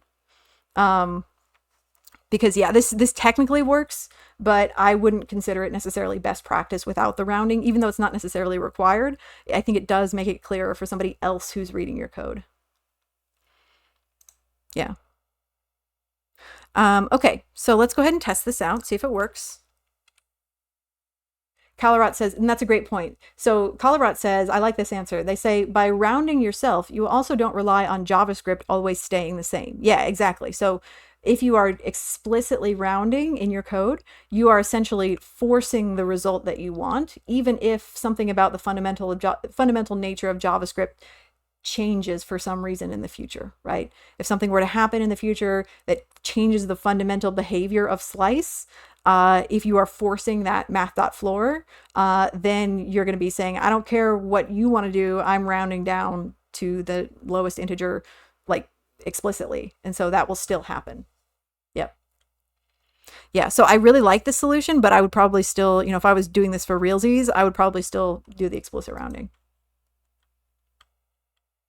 Yeah. Okay. So let's test it. Attempt it. Hey, it works. Hooray. But yeah, like I say, this was not my first solution. My first solution was the one that we just did, which was a little bit longer. But I saw this one and I was like, oh, holy cow, I love this. Wait, what the heck is that doing? How does it work? Why does it work? And I had to kind of puzzle through it. And so, yeah, it's kind of a different way of thinking about it. Yeah, and Mattel says, depending on automatic things just happen is a recipe for disaster. Yeah, it oftentimes is, right? Even if it's a little bit, more cumbersome to write, oftentimes really explicitly forcing the result you want is going to make things more production ready and consistent.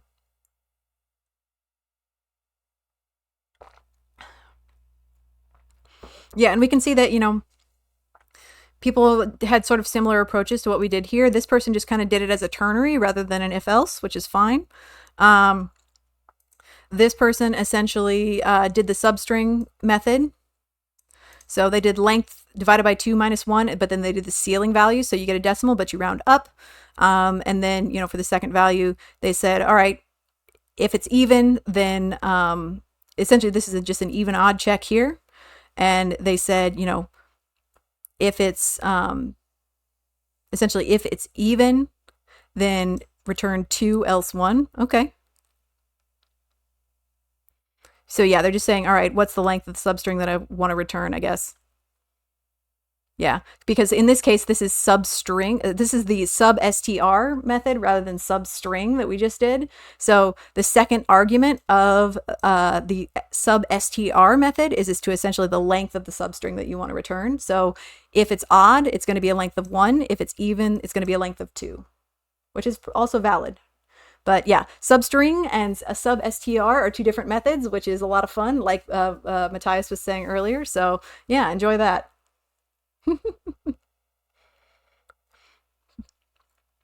All right. I want to get through these last two here. So let's go ahead and go on to the next one.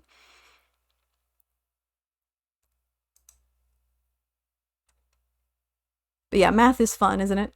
Enjoy that. I know. Yeah, math is fun. Like I say, this one, the secondary solution here, it took me a hot minute to get it to figure out like why that actually worked. Because yeah, I'm not one of those people. That's like I'm not naturally very good at math, so it takes me a little bit longer to grasp those types of concepts. But I did think this one was pretty fun once I finally did get it. I'm always very envious of those people who can envision those types of things, sort of very quickly. All right, so the next kata here we're going to do is this one. I'll put the link in chat. Thank you, Motown. You also did that.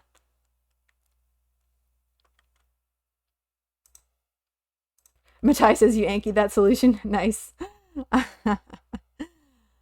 All right, this one I really like because this one involves reading the problem very carefully.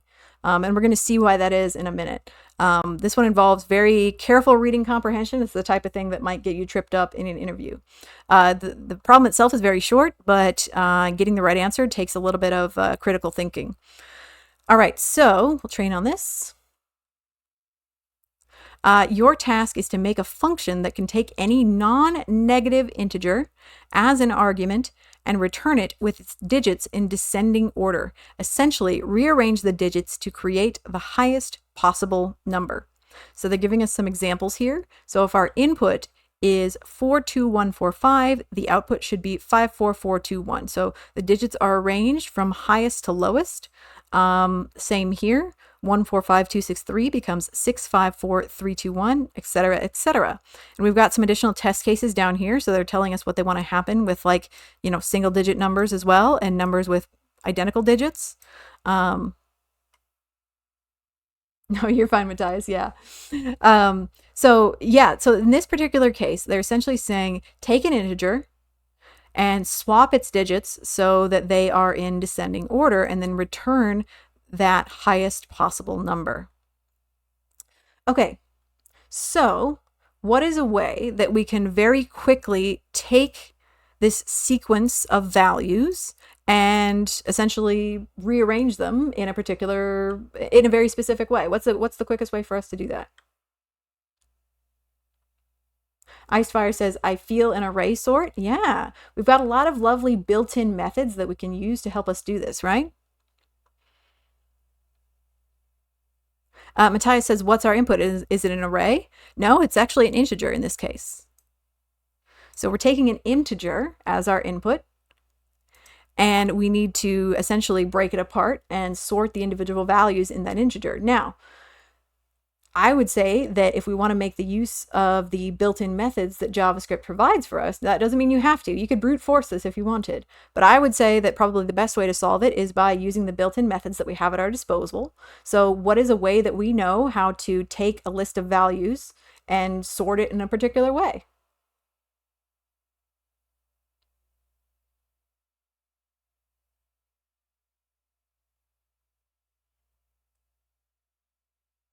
Well, sort, exactly, right. We can use the sort method. So that probably means that I'm going to have to convert this number to an array if I want to use sort. So if I want to convert a number to an array, how do I do that? If I want to convert in JavaScript, if I want to convert a number to an array, what do I need to do? Or what could I do?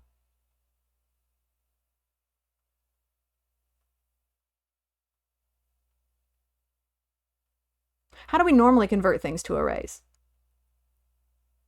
Get Gopher says a string is an array. Close. Yeah, we can do a lot of array type methods on a string. A string is an iterable object. And you can do strings and arrays share a lot of methods. But if we want to specifically use the sort array method, we're going to need to convert this number into an array. And there's going to need to be a couple of steps that we need to go through in order to convert it to an array. It's very easy to convert a string to an array, but if we're taking in an integer, first we're going to need to take that integer and we're going to need to convert the integer to a string and then convert that string to an array, right? So let's do that. Let's do that first. We're gonna start with that. So we're gonna say, all right, n is our input. Also, welcome to the stream, by the way, Gopher. Good to have you here. So we're gonna say, all right, toString. So that's pretty easy to do. So we're gonna take our number, convert it to a string, and then it's very easy for us to take that string and turn it into an array. Okay. And then now that it's an array, I can start using array methods on it. And by the way, what am I doing here when I'm sort of using all these methods in back to back to back? What is that called?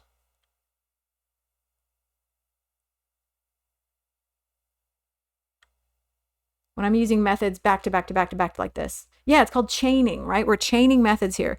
We're building each method on what was done previously. And so we're taking the result of the previous method and we're acting on that result. Yeah, so we're converting to a string. We're taking that string and we're converting it to an array. And then from now that this is an array, we can use array methods on it. Yeah. Okay, and before we populate that, I want to read this question here. JME says, in technical interviews, should I steer away from using built-in functions, particularly when they involve a key part of the problem? In this particular example, exploring sort algorithms is probably better than using built-in functions, right? I wouldn't say that.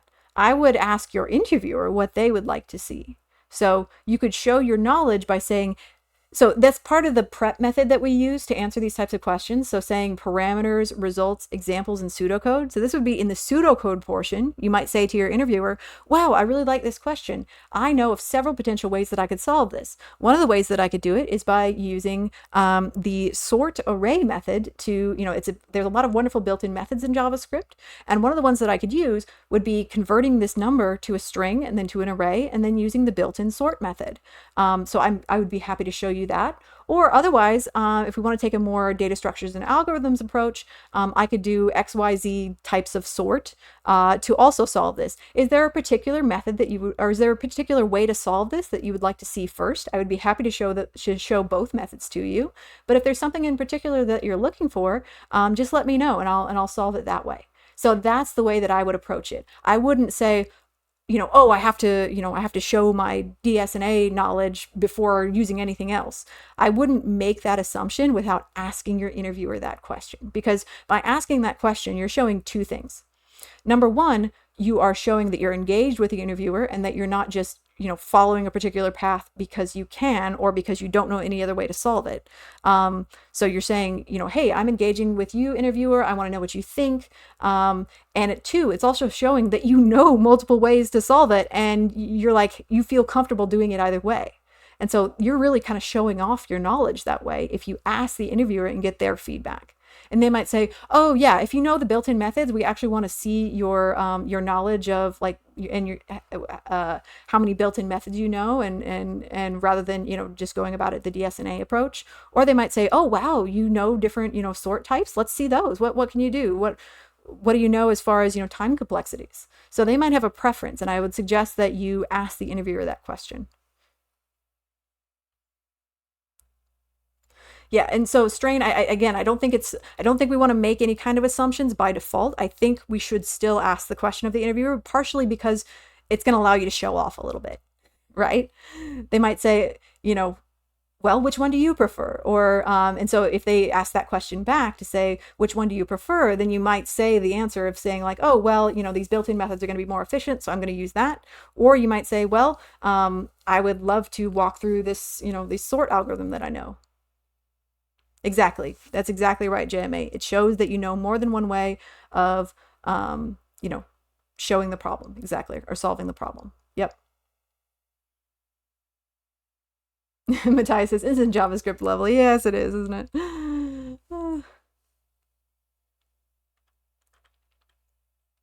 Yeah, and you could also do the array.from method as well. We actually did that in an earlier problem. We used array.from to solve that as well. Oh, that's exciting, JMA. Yeah, good luck with that. All right, so let's go ahead and do the sort. So if I want to essentially sort something from if I want to sort something essentially in descending order, using the sort method, how do I do that? And I'm going to give us a little starter here. So if I have values A, B, what sort criteria do I need to provide here?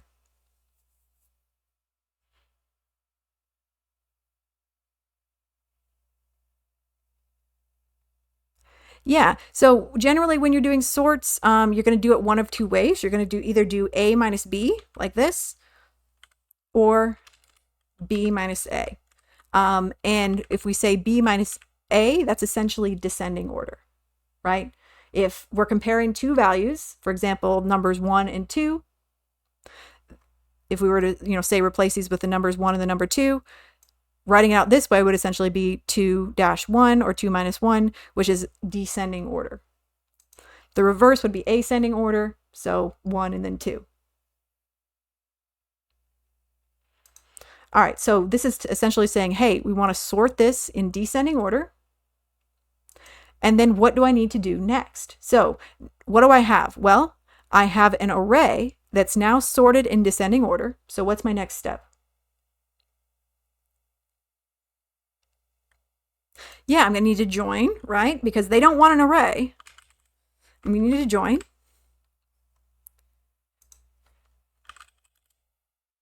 Yeah, so I've done a join. And now what do I have?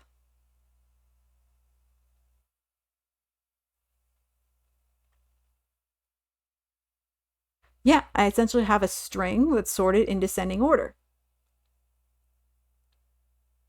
Is that what the problem is asking for?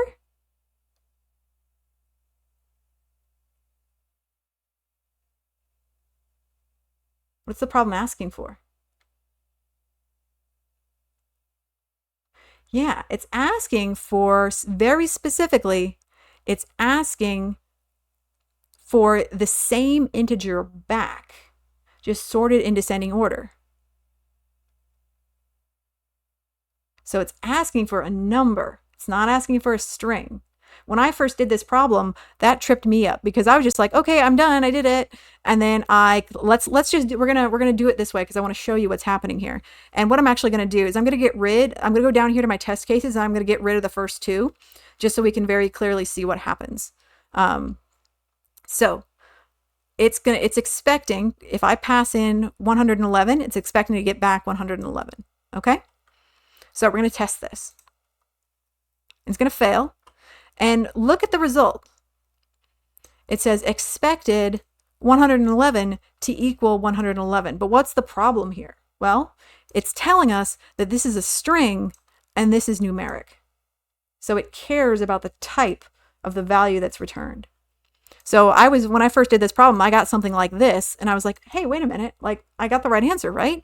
But then I saw that this is wrapped in quotes and it's explicitly expecting a number, even though the instructions don't really say that, but they do say return it, and by it they mean the non-negative integer. Okay? So several of you have made some suggestions in chat about how we can turn this back into a number. And yeah, there's a couple different ways we can do it. We can wrap it in the word number. We can do a parse int as well, because we know this is going to always be an integer, right? So we could say like parse int and do that.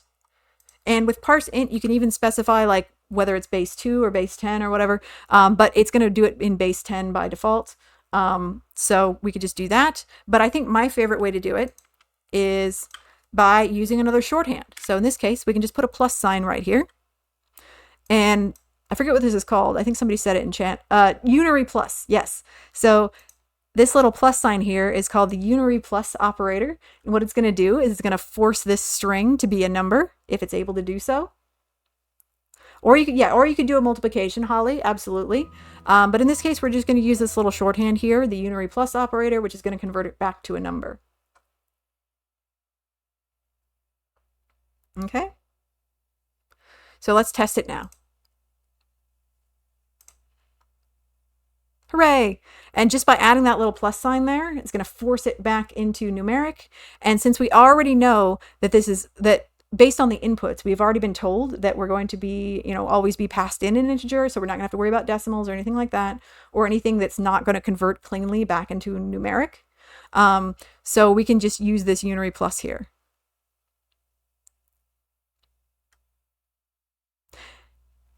All right, now let's go ahead and attempt it. Hooray, it works. But yeah, this one was a really fun one because of the reading comprehension part of it, right? We need to be very careful that we were actually reading the problem at what it wanted before we rushed to a solution, because I rushed to a solution and it was wrong. Yeah, JavaScript is very weird with, type coercion and things like that. So we gotta, make sure that we're converting it back to a number. And there's a couple different ways to do that. You could do multiplication if you wanted. You could use the unary plus. You could say parse int. You could wrap it in number. All sorts of different ways. And so when we submit it here, we're going to see a lot of those different ways of doing it. Yeah, so here this person is using parse int. This person is using the unary operator. Hey, Madeline, good to see you. Oh, hey, I left a message for you in the Stream Team chat channel on Discord when you get a chance. No rush, just when you get a chance to check that out. That'd be great. Whoa, spoiler. Yeah, no worries. Hey, no rush, whenever. It's all right. Sorry, with a question here. What is the 10 in the third solution? Never understood that. Oh, yeah. So with parse int, that's what I mentioned about the base. So in mathematics, there are different types of counting systems that you can use. For example, think about binary, right? The binary system, that uses what's called a base 2. So it really only has 2 digits, but you can count pretty much every single numeric digit using just zeros and ones, just different sequences of zeros and ones. So rather than, doing 1, 2, 3, 4, 5, 6, 7, 8, 9, 10, and then carrying over to the next, 11, 12, 13, 14, 15, binary does essentially 0, 1, and then 1, 0, 1, 1, and then then you roll over to the next digits column. So binary is base 2. So by default, parse int is going to put things into our standard base 10 counting system for mathematics. So this person just sort of explicitly declared that. But parse int is going to do that by default, so we don't have to put it in base 10. They just explicitly said that. If I wanted to parse it as binary, I would put a comma 2 here instead.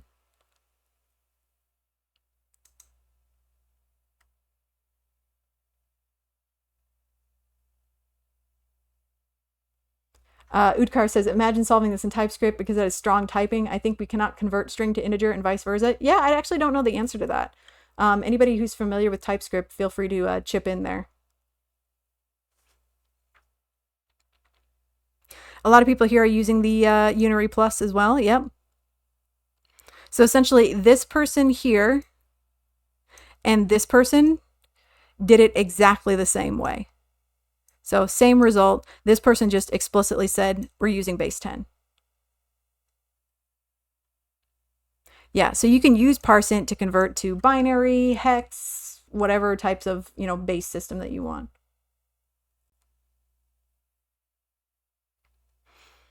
Okay, let's see. We're going to take a quick break and then we'll come back and we're going to do our last problem for the day. This is going to be a bit of a short stream today. Got some stuff to do, but I did want to get through all these problems and it looks like we're going to, so that's awesome. Let's see if I missed anything from anybody.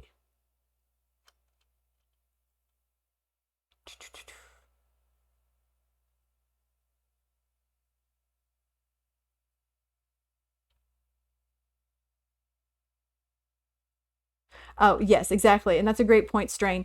They say some of these solutions are probably from older versions of JavaScript as well. So keep in mind when you see some highly upvoted solutions that are complex, they may not have had some of the tools that we have now. Yeah, so stuff like the Unary Plus, um, and some of the modern methods and shorthand that we have in today's JavaScript might not have existed when these solutions were put in place. So it's also good to be familiar with older ways of doing things, because oftentimes you're going to see that in code bases, like in real production code bases. Sometimes, either their standards and practices haven't been updated, or you're just going to be working with old code. Especially as a newer developer, a lot of the times you're going to be put on the, sort of the grunt work of refactoring old code, or trying to find something in ancient code. And so you need to be comfortable with the older ways of doing things just as much as the newer ways of doing things, because the sad truth of production code is that most of it is legacy. There's always tech debt, right? Tech debt is eternal and omnipresent. Yeah. As Strain says, a number of times I've had the problem when the kata doesn't support Node 18, but only 8.1.3. Yeah, so certain methods aren't supported. Exactly. Yeah, perpetual KP duty. Exactly. Yep. Yeah, especially as a lower level developer, you're going to be put on the stuff that nobody else had the time or inclination to do, which often involves, commenting or refactoring legacy code. Exactly. All right, let's take a quick break, 5 minutes, and then when we come back, we'll do our last problem for the day. And then after that, we'll just have some kind of, a little bit of time to just free for all discussion, any questions that you have, that kind of thing. So we'll get through our last problem. We'll chat for a little bit, and then we'll wrap it up for the day. All righty, quick break, and I'll see you back in 5 minutes.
Alrighty, folks, we've got about a minute left in the break, so come on back whenever you're ready.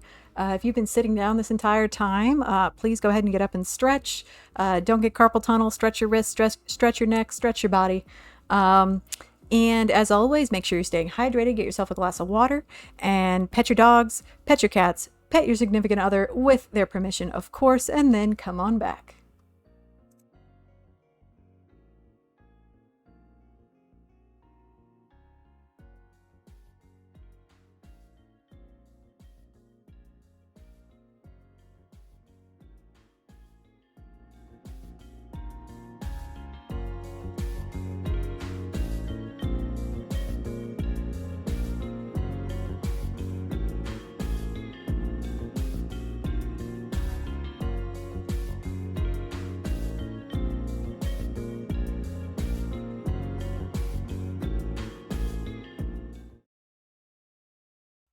Alrighty, welcome back, everybody. Mattel says, that was a cool outro sequence. Nice animation. Yeah, thank you. So I'm using, as y'all know, I transitioned to Streamlabs about a couple months ago, I think. And so with Streamlabs, you can have a lot of custom animations and custom, I don't know, stream themes and things like that. And this is one of the ones that I found. Somebody asked it was based on Firewatch, the video game. I don't think so. It has a very similar vibe, sort of those oranges. And Firewatch is a very beautiful game, but I don't think it's. I think it's just sort of the aesthetic, the general sort of nature aesthetic, which I really liked. And this was the only theme I could find that had a wolf in it. So this was the only theme I could find that had a wolf in it. So I went with that one. But yeah, it is a very beautiful theme. I like the animations. You want to see it again? Sure, we can do that. Let me see here.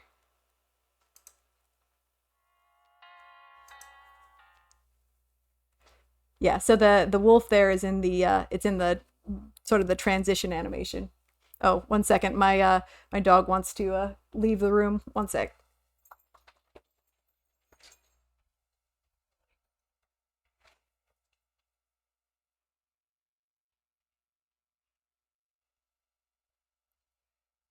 Okay, my dog wanted to go do something else for a while, I guess. Peak of Humanity says, "Why is your ID Mayan Wolf? What's the story behind it?" Well, you know how when you're 12 and you're thinking about what's a really cool sounding name? Mayan Wolf sure sounded like a cool name when I was 12. It was actually I made the name for so this was back in the days when I still only had dial-up internet, so I was very limited on the types of things I could do online. Oh, now he's back. Hi, buddy.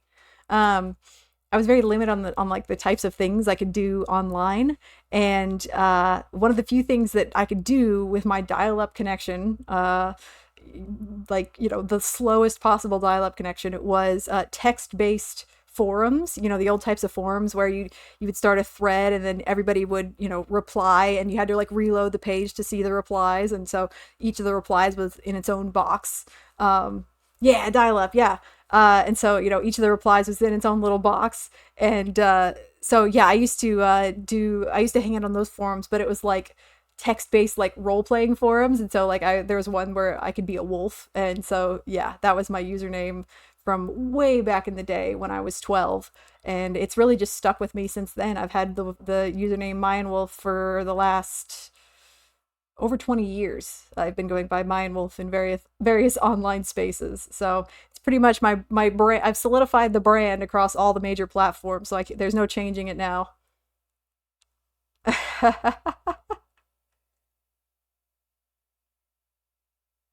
Yeah, it's funny how it sticks with you, right? Madeline, thank you, Madeline. They say, but how did you pick one that's actually cool? I just lucky, I guess. At least it wasn't like, like star squiggly squiggly, Ravenheart XDD, something like that. No shade to anybody who actually did that, but yeah, mine was at least decent. My dog is being very needy. What are you doing, buddy? He's like all up in my business. Strain says Strain was my bard's name in EverQuest. That's awesome. Yeah. Mattel says that MUDs, well, they weren't even multi-user dungeons. I couldn't even, my internet wasn't even fast enough for that. It was literally individual, like think about like old like Stack Overflow type forums, where you had like individual responses in boxes, and yeah, it was that type of RP.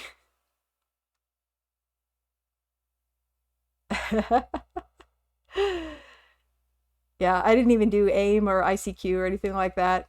It wasn't even that sophisticated. Yeah, it was basically like a news group. Yeah, exactly. Yeah, 420 Death Slayer. It wasn't, luckily not that. So yeah, I've been Mine Wolf for the past over 20 years, so it's a pretty natural name to me. I answer to it just like I do my real name.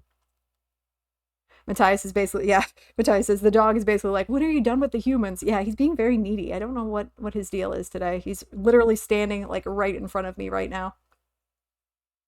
Buddy, can you move please? Come on, bud. Come on. Get up on there. Get up on the couch. Good boy. Thank you. I know.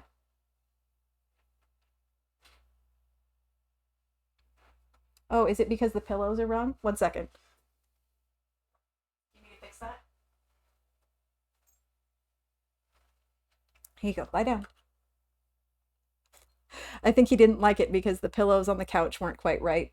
They were slightly out of place, and so he couldn't get comfortable. Okay, there you go. And now he's literally lying on top of one of his toys. So I don't know what makes him comfortable, but apparently it's that. All right. Montan says that's cool. I wish I could remember my old username. Yeah, I was just never really creative enough to think of another one.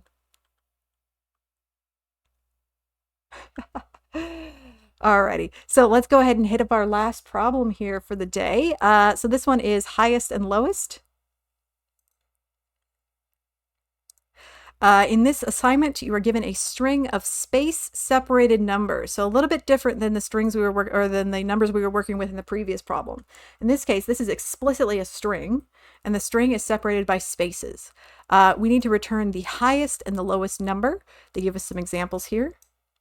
And they give us some notes. They say all numbers are valid of type int32, so they are integers. We don't need to validate them. And there will always be at least one number in the input string, so we don't have to worry about null values or empty strings.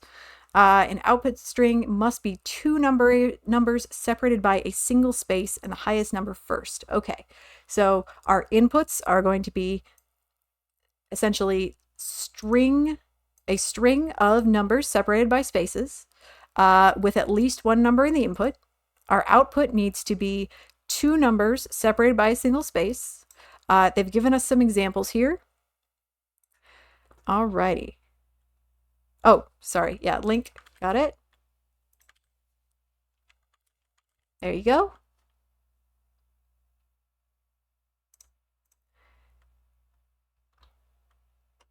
Okay, so given the information we've been provided, what do we think is the quickest approach to getting this string into something that we can work with easily? Any suggestions on an approach? Yeah, we should probably split it, right? Because we care about the numbers, but we really don't care about the spaces. Yeah, so we're probably going to want to split it into an array. When in doubt, if you're not sure how to approach the problem, probably splitting it into an array is a good start. Now let's think about how we split it into an array. So I'm going to say const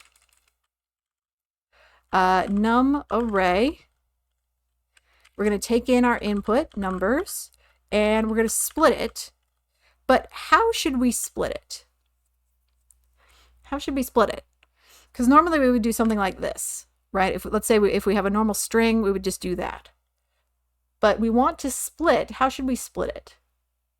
Yeah, we're going to want to split on the space.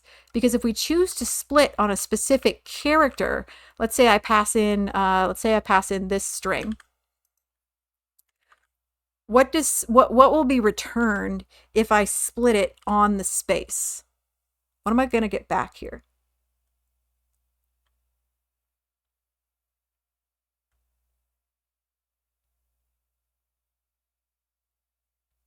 If I split it on the space, what am I going to get back?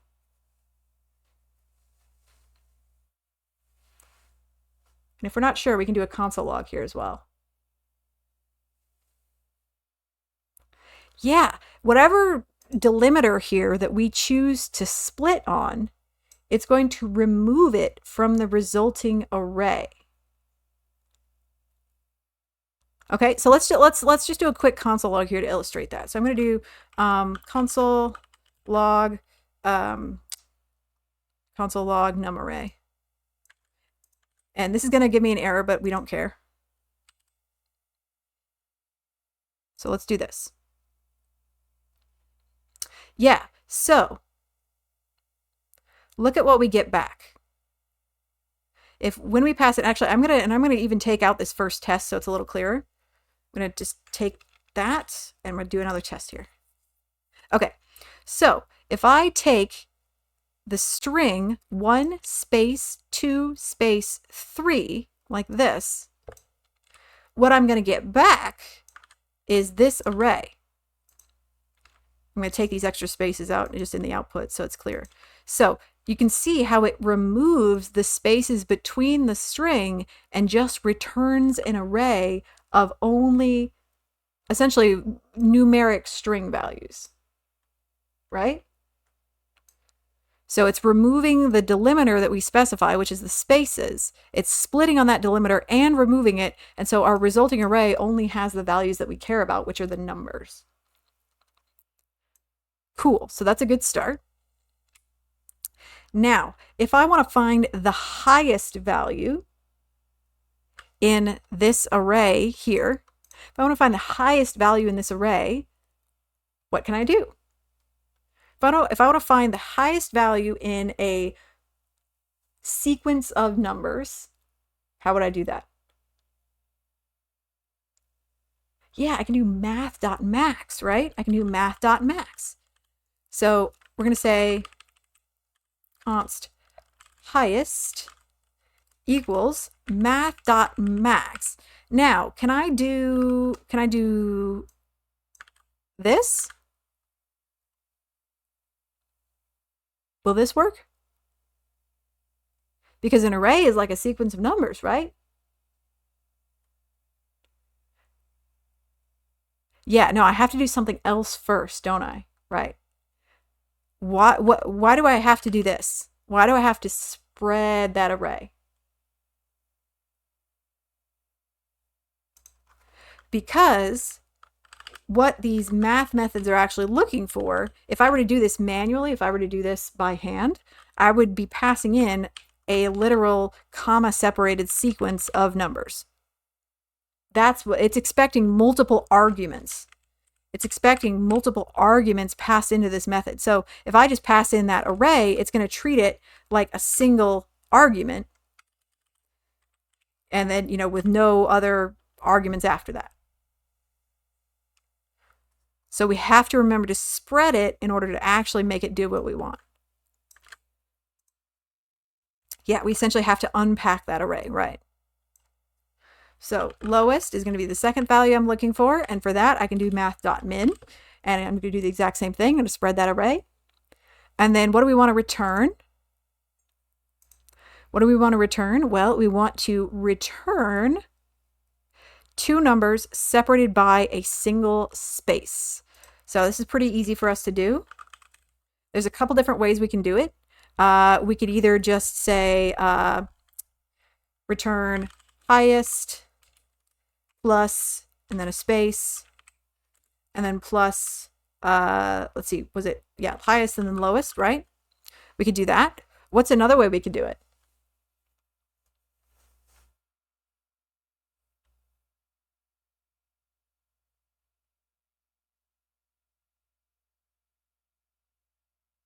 Yeah, we could do that. We could use the join method to join it together. Exactly. Yep. We could take those two, we could essentially turn those two values into an array and then join them together into a string with a space as the delimiter. Certainly. What's another way we could do it? Yeah, we could just, or we could do it as a template literal, right? We could say, dollar sign and then space and then, dollar sign bracket highest and then space, dollar sign bracket lowest, and have it, turn that into a string. Exactly. Yep. In this case, I think I'm going to use this method just because it's very straightforward, right? We don't have to use any methods. We're just using the built-in concatenation of strings that JavaScript allows us to do using the plus sign. So for me, this makes the most sense, but for you, you might prefer to use join if you wanted. Or, you could make it into a template literal as well, certainly.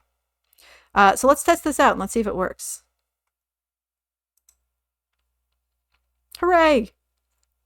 It works. Yeah, I feel like maybe template literal is a bit much for what we're doing here. There's really not a lot going on. Template literals are really nice when you're doing a lot of mixing of like just raw strings and variables together. When let's say you have a really long string and you just want to insert a couple of variables at specific points, then template literals are fantastic for that. But here it feels like a bit much. I feel like the simple concatenation is probably better. But judgment call. Chuy asks, is spread the same as if someone said deconstruct? That's a good question. Let me think about that. Kind of. The thing about deconstruction is that with deconstruction, you're also essentially also assigning those values to specific variables. I guess it is a little similar because you're taking this array apart and you're assigning each one into like an argument into the method. So maybe a little. Yeah. Maybe a little. Mason's first time chat. Welcome to the stream, Mason. They say, why JS? Why is Gamora? Yeah, hey, these are the types of philosophical questions that we got to ask ourselves all the time. Thank you for the follow, Mason. Also, Mr. Slane, Kilgort, Lost Notes, OX Glitch, Minted, LPA, thank you all for the follow, as well as Mr. True. Sorry, I didn't thank you guys earlier. Why JS? Because it's fun. Why not JS, right? I'm a SQL developer by day, and I do JavaScript for fun on the weekends, and JavaScript is a fun language to learn, and it's fun to practice. Learning is fun. Whatever you want to learn. Some people learn COBOL. Why anything, right? Matthias says deconstruction is applied spread. Yeah, I suppose so. They're similar in concept, right? Different purposes, but similar in concept. All right, so I think we tested that. Let's go ahead and attempt it. Hooray, it works. But let's go ahead and see how some other people might have done this.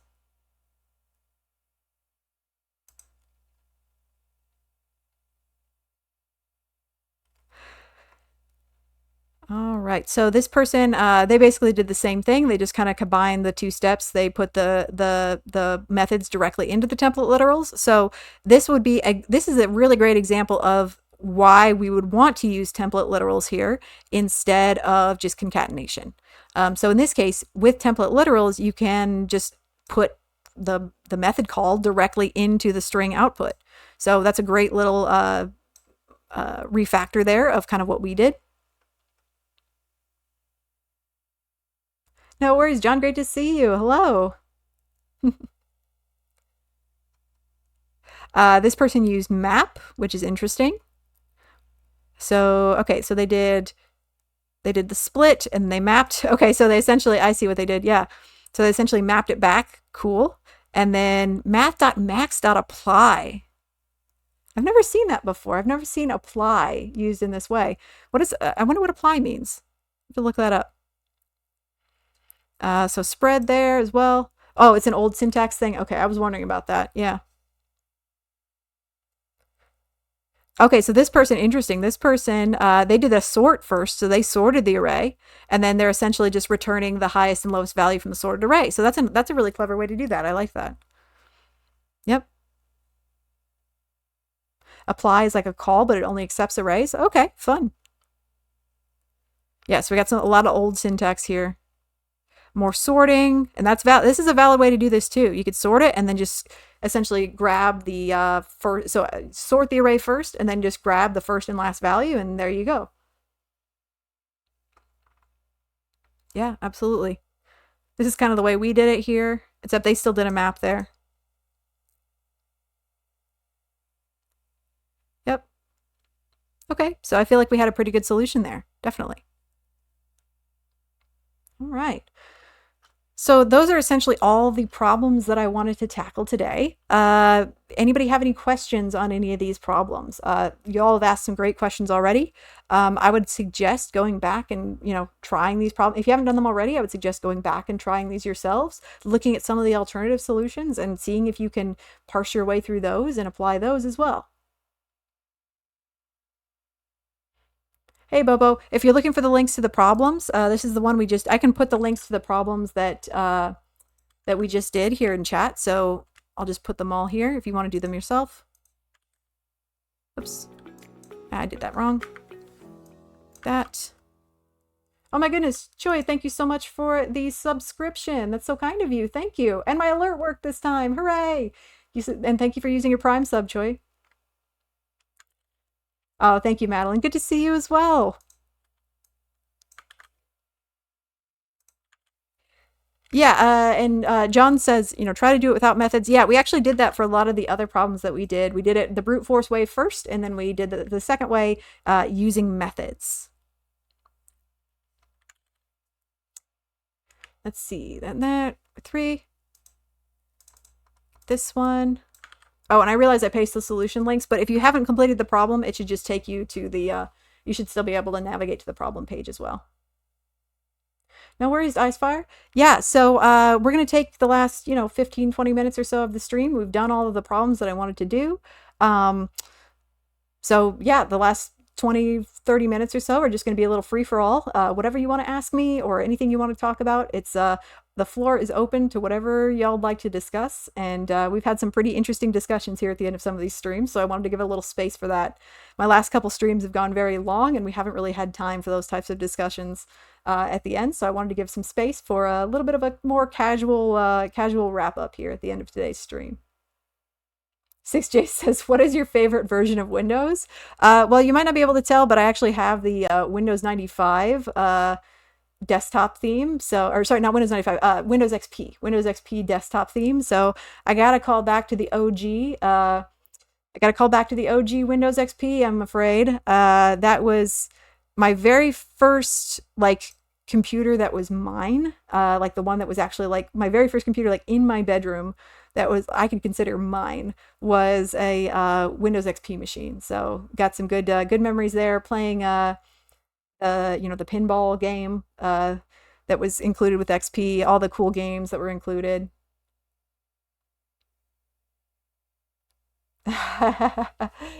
Madeline says, did you ever get any updates from Madeline the kitten? No, unfortunately I did not, but I got to assume she's doing well. She was a healthy little thing, when I sent her off. So I hope she's doing well wherever she is.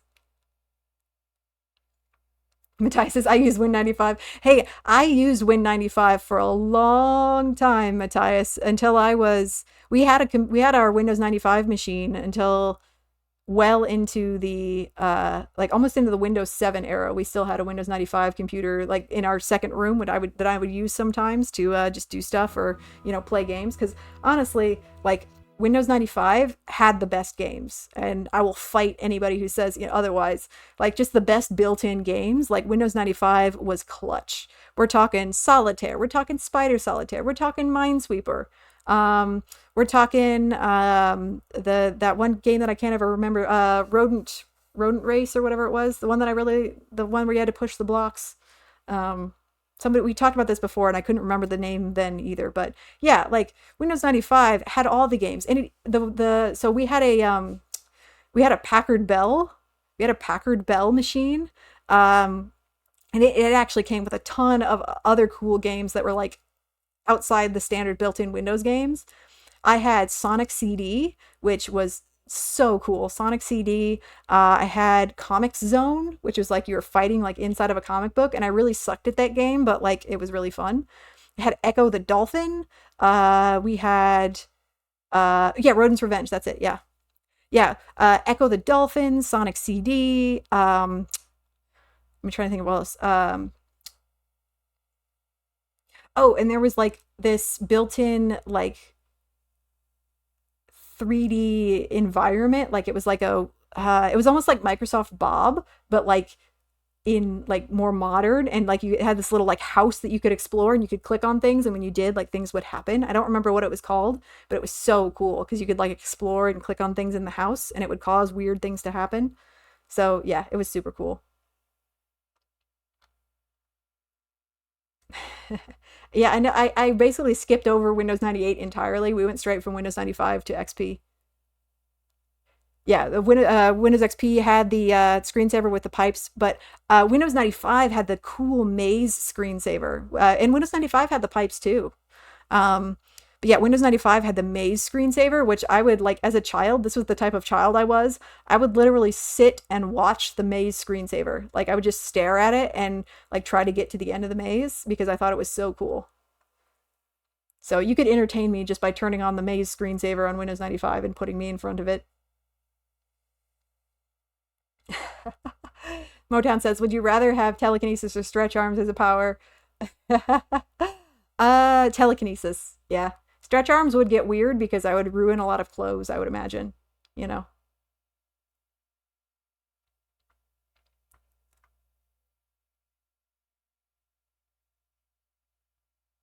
Load time of 98 was so slow. Madeline says Neopets. Yeah, I did Neopets a little bit. I couldn't do Neopets at home because my internet wasn't ever fast enough. Like while Neopets was still a thing, I just didn't. My internet was so crappy. Like I literally could not load images. So Neopets was too much. But when I went over to my friend's house, then I could play Neopets. So I had Neopets, but only at my friend's house because she had good internet. Pravon says, finally, someone who gets it. Windows 95 was the best. Hell yeah, it was. Yeah, Windows 95 was so good because it actually included everything without locking it behind paywalls. There were no ads. Like it just worked. Everything was in the box right there. Yeah, Windows 95 was dope. Yeah, you dumped a bunch of hours into Free Cell. Yeah, all the built-in games, the classics. Comic Zone callback, definitely. Echo the Dolphin. Sonic CD, so many games that I was not skilled enough to play very well, but I played them anyway and just died every time. Earthworm Jim. I never played Earthworm Jim. My parents wouldn't let me play that, but I know it was a good one. Lil Grux, welcome to the stream. They say current database support specialist. That's awesome. With an interview for an app security analyst position, can you provide any tips or recommendations for how I can best prepare? I'm currently going through and brushing up my syntax for other languages. Yeah, that's awesome that you're brushing up on your syntax, especially if you already know those languages. That's perfect. Make sure that you're also prepared to answer the behavioral type questions as well. So I know it's only in 2 days, but look up the common behavioral questions. And by that, I mean the types of questions where they're going to say, tell me about yourself, or tell me about a time when you led a project, or tell me about a time when you were in conflict with a team member. Those are the types of behavioral questions that are outside of your technical knowledge that show who you are as a person and that you would be a good person to work with. So don't ignore those types of questions, even when you're preparing for, a technical interview. So that would be my suggestion is while you're brushing up on your syntax and coding and doing your leak codes, also make sure that you can confidently answer behavioral type questions. Now, depending on what company you're interviewing for, you might even be able to find their list of questions just out there in a GitHub repo somewhere or just on the internet. Surprisingly, if you just Google those types of questions, like even questions for a specific company, they'll come up in the Google search results. But at the minimum, I would Google common behavioral questions for interviews and make sure that you have an answer to every one of those. 6J says the only thing I remember about Windows 95 is the startup sound. Oh, yeah, that was great too. Oh, yeah, and let's see. I'm trying to remember. Played. I don't think I played Myst on my Windows 95 machine. I don't think it was powerful enough for that, but I definitely played it. Yeah, it was right around that time. I don't remember exactly when, but yeah, Myst was another one. And then I know I played Myst 3. That's still one of my favorite games of all time, Myst 3. That was definitely on my Windows XP machine though. Lil Grux, thank you for the follow. Pravan, thank you for the follow. Joey says I wanted Sega CD so bad, but parents said no. Yeah, I think Sonic CD literally came with my computer. That's the only reason I had it. Inner Planet says Packard Bell. Have not heard that in a while. Yeah, totally. Packard Bell was like the ultimate like crappy budget machine. It was so bad. Yeah, it had like it was just the lowest bottom of the bin parts. Definitely. Udkar says, "Did you use the dial-up modem internet?" Oh yeah, I was using the dial-up I was using dial-up internet, AOL dial-up internet until well into high school. My parents did not get high-speed internet until after I went to college, and I am still salty about it. Because for years my parents were like, "Oh, we don't need dial-up is fine. We don't need anything more than that. You know, why would you want higher speed internet? We can do everything we need to do on dial-up." And then I go to college and suddenly they're putting in broadband. I'm like, "What the heck, guys?" Still salty. And now they have gigabit fiber going to their house. So, still salty. Yeah, Vista was not good.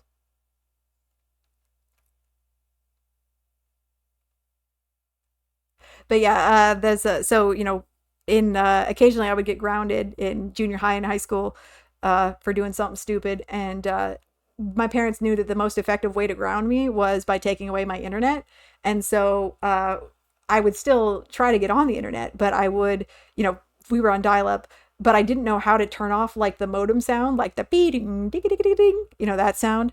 So I would like put like a blanket over the internal speaker that would make the noise. And so, me at midnight sneaking out of bed, going to the computer room and, putting a blanket over the speaker and making so it would, would muffle the sign on noise.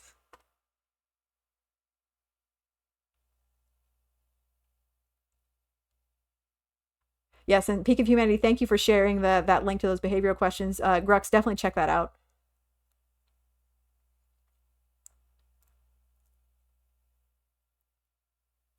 Matthias says, "Are you streaming next Sunday? We're doing the social anxiety meetup." Yeah, I'll get with you on Discord about that. We'll talk about that on Discord. Interplanet says, "I miss the dial-up sound." Yeah, it was a lot. It was something. Madeline says, "I remember faking being sick on the day we got internet and coming home to research Spice Girls." That is just like that's amazing. That is like quintessential like late 90s, early 2000s experience. I love that. Core memory. Oh yeah, totally. I still remember the first YouTube video I ever watched. It took like 2 hours to load. Like it was the evolution of dance. Do y'all remember that video on YouTube?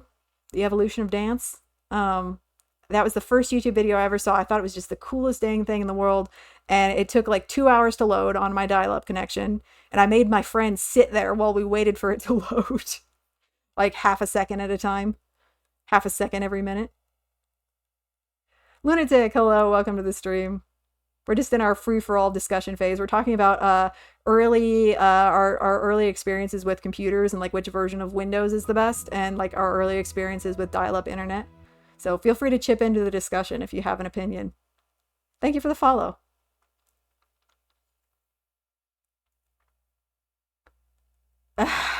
Joey says, "I did the same, but then dad got wise and would just pick up the phone in his room to see if I was online or not." Yeah, we did, my parents did get a second dedicated phone line just for dial up internet.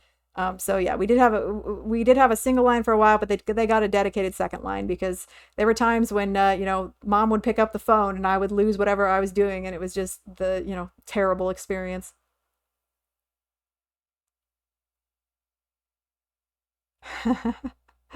Lunatic says, "Started with MS-DOS, playing Mortal Kombat 2 on 6 floppy disks." Oh, hell yeah.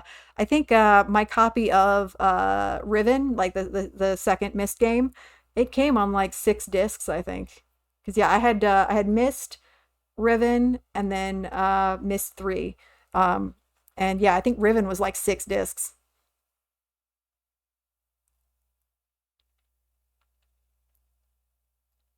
T-Huber says, "Oh yeah, Norton Commander, yeah." T-Huber says, "I remember spending hours downloading 150 byte game ROMs." Oh yeah, and you got as a kid you learned patience by waiting for things to download on dial up. Commander Keen, that's a classic. I didn't play Commander Keen, but I'm a big fan of the YouTuber frick, what's his name? Oh my gosh, The dude the who always uses Commander Keen and Doom to test like every computer build he does. LGR. I'm a big fan of LGR on YouTube, and he always uses Commander Keen as like his test game on every build. So I'm pretty familiar with it by this point.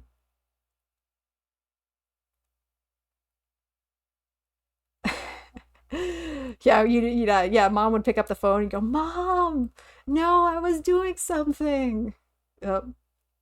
Hang up the phone. Motown says, I remember our school got dial up. We burned StarCraft onto a bunch of CDs to play in our computer lab. Oh, yeah. Yeah. In computer class, we'd always be screwing around on like addictinggames.com and stuff like that. Yep. Lunatic says, did you play TIM? Does anybody know TIM? I don't. What is that? What is TIM?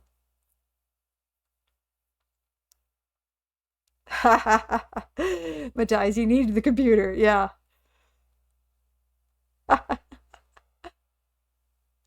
Oh, The Incredible Machine. I have heard of that. Yeah. I have heard of The Incredible Machine. I never played it. Yes. Yeah, so many classics. Yeah, I'm trying to think of any other classics. Oh, Oregon Trail 2. That was another one of my favorites. Played that a lot. Star Trek Voyager Elite Force. I think I've talked about that on stream. Like nobody knows about that game, but I played that for hours. That was not on my Windows 95 machine. That was on my Windows XP machine. But yeah, Star Trek Voyager Elite Force, which was like basically it was like Quake. It was basically Quake with a Star Trek skin. But it was so good. I would still play that today, honestly. Kids, thank you so much for the follow. So yeah, if you like Star Trek and you like Quake, try Star Trek Voyager Elite Force because it's basically Quake with Star Trek. And it has all the voices from Voyager as well. They got all the voice actors to do all the voice lines, and you could like walk all over the ship, like every deck of the ship. It was so wild. Just the coolest thing ever. Oh yeah, Unreal Tournament, nice. Dave game, the 8-bit audio design directly from the CPU. Oh yeah, gotta love the internal speaker sound. Yes. When I was teaching pre-pandemic, the students had figured out how to get Halo set up so they could do Lion Deathmasters over lunch. Yeah, see, those are the types of skills that like are such like they're real life skills, but the students don't know that they're learning real life skills, right? They're picking up skills that are going to serve them well later on just by figuring out how to hack stuff and get into stuff and play the games they want to play. No worries, Peak of Humanity. Great to see you. Lunatic says, I'm actually waiting for my daughter to grow up and we'll make her play The Incredible Machine once she's around 6 or 7. Yeah. It's fun to like I started playing on the NES with my dad when I was little. And yeah, I mean again, those are life skills that kids are picking up when you start them on video games. Matthias says, the game was bad. What? Oh man, them's fighting words, my friend. I'm sorry. It was not bad. The game was awesome. I played the story mode so many times, and you could. So it was the game was good, and you could walk around in Voyager. Okay, the game was good, and you could walk around in Voyager. So the best. Motown says Age of Empires 2. Can't believe it's still supported. Yeah, I love how those classics still you can still play them. Another one of my favorites was Zoo Tycoon 2. I tried to play it recently, and I was only like I was able to find like a cracked version somewhere or something, but it didn't really work. So Zoo Tycoon 2 was really fun. Yeah. Trace has got in big trouble for hosting a Halo server on the school systems. It took them a while to figure it out. They weren't happy when they did. Oh, that's awesome. I love that you did that. You were in detention. Oh man, I don't know. I just feel like that type of behavior, like, yeah, of course, it technically breaks the rules, but like it shows that you have the knowledge to do that type of thing. So why don't they make you an IT apprentice, right? Like instead of punishing you, make you an IT apprentice for the school. Strain says, I learned to use QBasic on our 386 so I could mod the included games like Gorillas. Now here I am, I guess. Yeah, that's awesome. The learning Lua so you could mod roadblocks. Yeah. Yeah.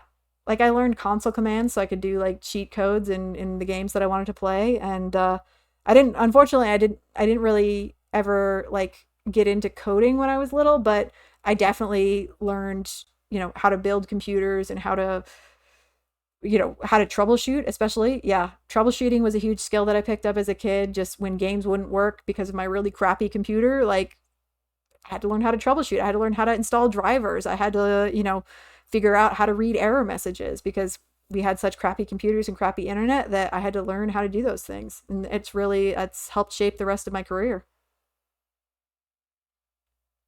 Madeline says they have a 2024 version Planet Zoo if you have a few weeks to burn. I have seen Planet Zoo. I believe it is on my Steam wish list currently. But yeah, the time sync aspect of it is what I have to be very careful about because I really don't have the time to sync. I wish I did, but I don't. QBasic was your first programming language in school? That's awesome. I never had any programming classes in school. Excuse me one second.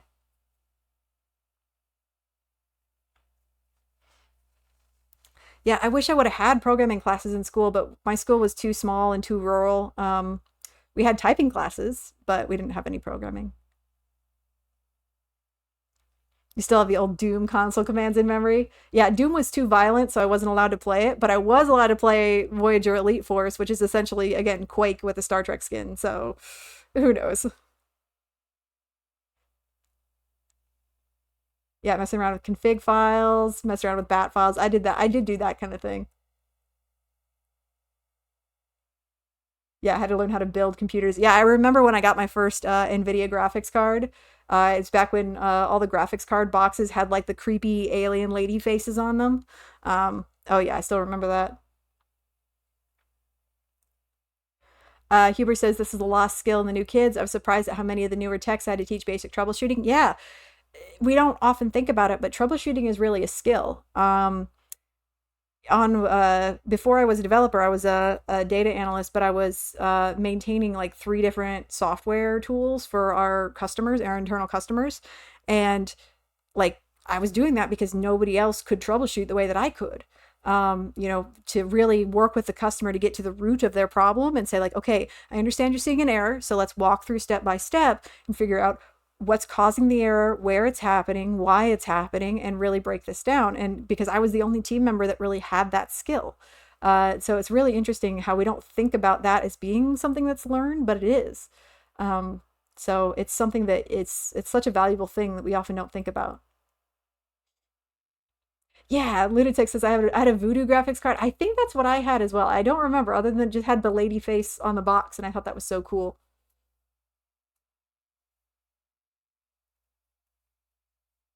Critical thinking skills get honed. Yeah, critical thinking skills get honed doing that type of thing. They absolutely do. Huber says it's apparently down to the rise of tablets and touch interfaces. I would say, yeah, that's part of it. But like we were just saying that kids who have the inclination to do things like learn Lua, to do Roblox, or build custom Minecraft maps and things like that. I mean, they can still learn troubleshooting too.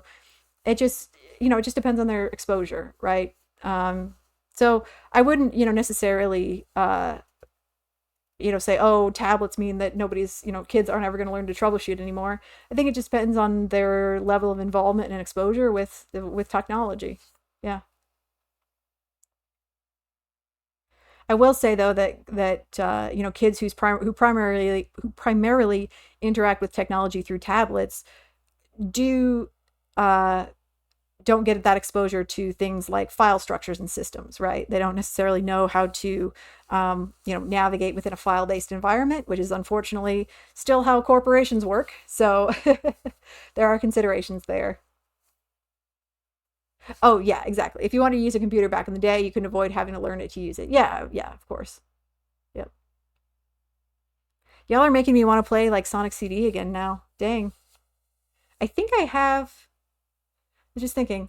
I think I have like for I think at my parents' house, I have a PlayStation 2, and I have like the old Sonic collection for PlayStation 2. I wonder if that would work on my PlayStation 4. If I had my dad bring it the next time he visits. I don't know. Can a PlayStation 4 play PlayStation 2 discs? I don't know. Probably not. Because I actually have a PlayStation 5 now, but I'm pretty sure that wouldn't work.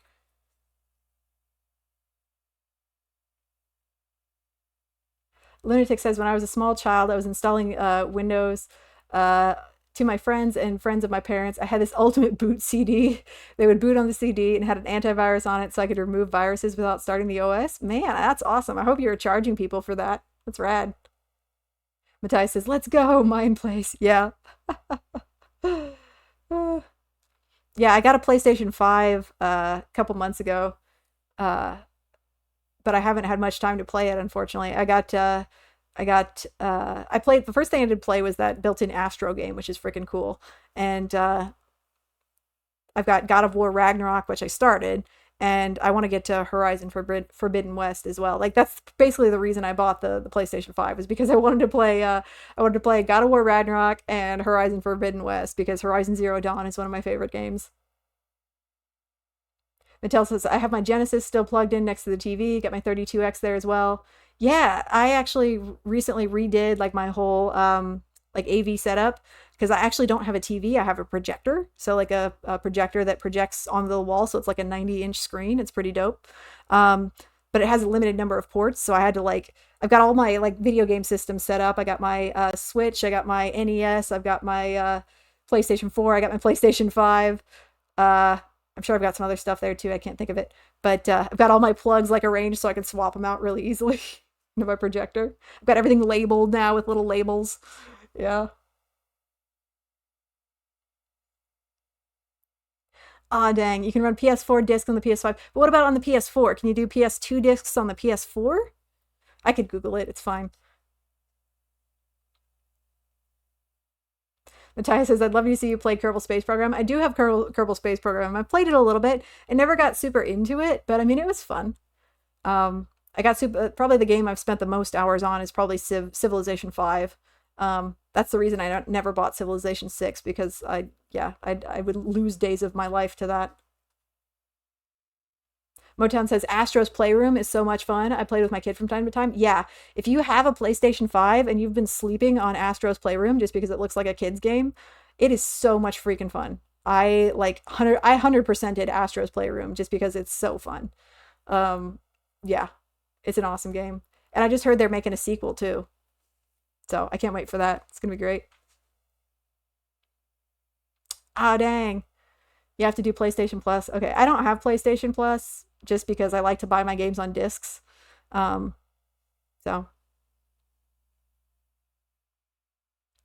yeah, like I like to have the physical copies of my games, an actual disc that I can insert. Like I bought the disc version of the PS5 just so I could have that. Oh, the other game I played is Spider-Man 2. Yeah, that was another reason I wanted to buy the PS5. Spider-Man 2, God of War Ragnarok, and Horizon Forbidden West. So the only one of the three that I don't have right now is Forbidden West.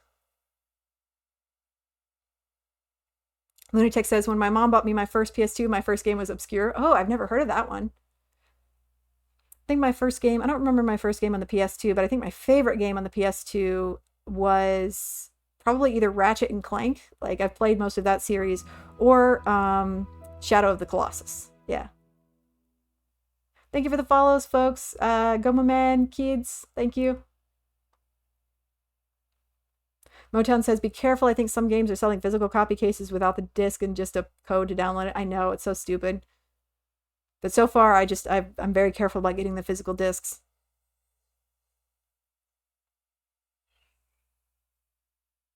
Oh, thank you. I'm glad you like my sounds. Yeah. I tried to use sounds that are not disruptive but are still pleasant. So hopefully my sound selections are working on people. Oh, nice. Awesome. Great. Thanks. I appreciate that feedback, Madeline. You got a PS2 bundle the first day. That's so cool. Ben Tries says, did they ever port Shadow of the Colossus to PC? I think so. I think it was on Steam at one point. Was it? Does anybody know? I've only ever played it on various PlayStation iterations. No worries. Thank you so much for stopping in. Yeah, please come back next time. Look forward to seeing you. I think my favorite PlayStation game of all time, though, and I think I've talked about this before, I think my favorite PlayStation game of all time is Journey. I never owned a PlayStation 3, but I actually played Journey on PlayStation 4. That is a game I only own digitally, but like It's the best game in the world, in my opinion. Because it's not like you can play through the whole thing in like an hour, but it is so freaking good. And the soundtrack is amazing. And I don't know. I don't want to spoil it for anybody who hasn't played it, but it's like, if you want to buy it, it's probably like $2. And it's so worth it. It's worth your time. Because there's a particular, you know, there's a particular secret to it that makes it very special. And you might not encounter that secret on your first playthrough, but you will eventually. You'll encounter the secret to it. Yeah, it's a beautiful game. Beautiful game, beautiful art, beautiful music. Journey and Abzu, yeah, by the same developer or no? Yeah, this even if you just listen to the soundtrack, the theme, the main theme to Journey is just like it almost made me cry the first time I heard it. Final Fantasy, yeah, I've actually never played any of the Final Fantasy games. Yeah, Journey, Flower, and Abzu, they're all by the same. I've played Journey and Flower. I never played Abzu.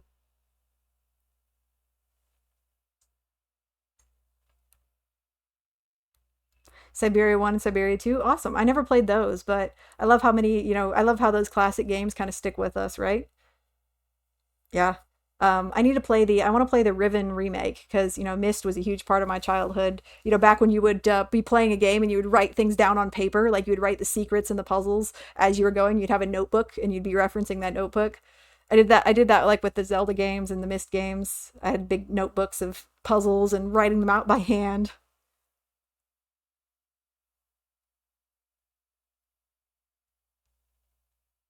There was no online help. You couldn't look up any forums. You had to suss it out yourself. I remember for Miss 3, one of the final puzzles was like these really complicated shapes that you had to figure out and match up in these codes. And I would just drawing out all the shapes by hand. Oh, Journey was ported to Windows. That's awesome. Yeah, or you had to buy the gaming guide in the magazine. Yep.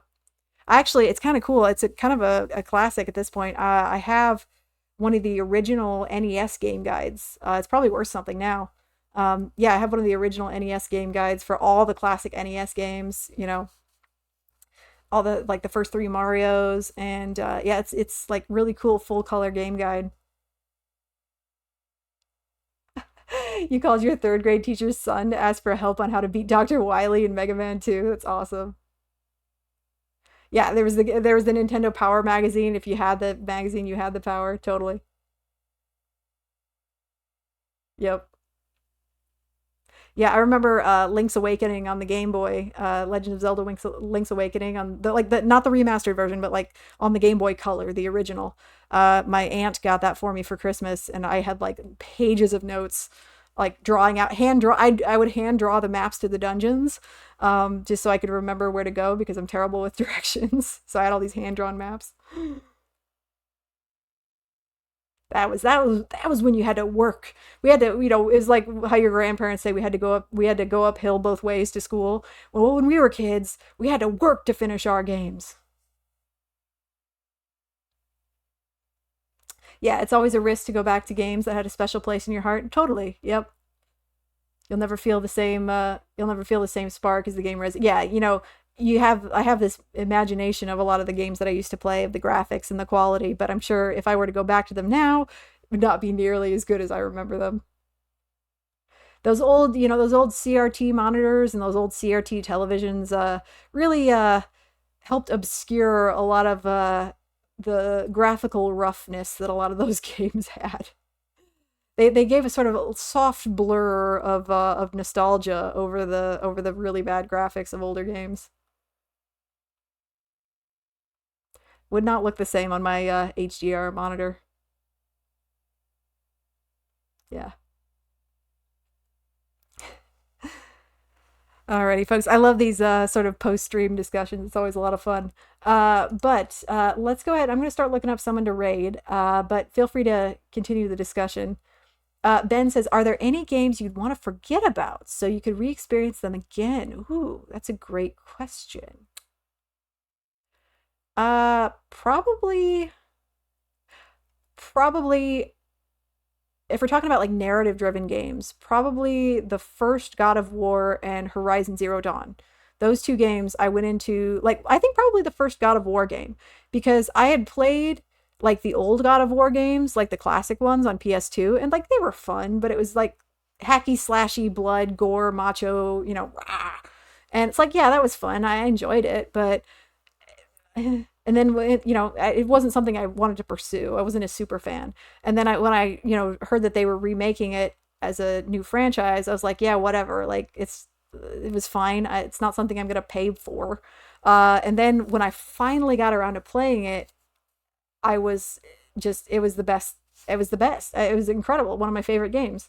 So yeah, if I could forget about a game, probably the first remake God of War, God of War, the new one, on PlayStation 4. I think that would be one I would want to experience again, just because I was just floored the entire time because I walked into it with a specific assumption, and then I had those assumptions completely blown out of the water. Yeah, yeah, Motown. I'll see you in the Discord. Absolutely. Matzel says we probably absorbed way too many CRT beams. Yeah, man. I would, when I was little, my parents were like, you have to sit at least 2 feet away from the television. You're gonna ruin your eyes. Yeah, I love that. I love that opinion strain. They say this is what drives the current nostalgia for old games. With people saying things like the new Borderlands or Halo games aren't good, we aren't yearning for the games. We're yearning for where our lives were and our relationships with our friends. Yeah, I think that's really important to keep in mind. Is that people say, oh, there's no good music anymore, or oh, there's no good games, or oh, there's no good art anymore, and that's objectively not true. Um, what we're looking for is a simpler time in our lives when we had fewer things to worry about, and when we were just overall happier and less encumbered. So I think it's important to keep an open mind to music and games, and to because that allows you to experience that same wonder that you had as a kid, to open yourself up to those experiences and be like, yeah, this is freaking amazing. I do love this. Like, man, I can get lost in this game, and it's got beautiful graphics and beautiful design and acting and music, and objectively better than anything I played as a kid. And I can have new favorites. I don't have to always go back to what I had when I was a kid, because that's so limiting, right?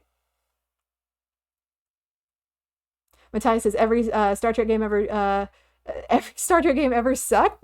No, absolutely not. Did you ever play? I loved Star Trek Armada. That was another game. I loved Star Trek Armada. Star Trek Armada was freaking awesome. It was like a fleet management game.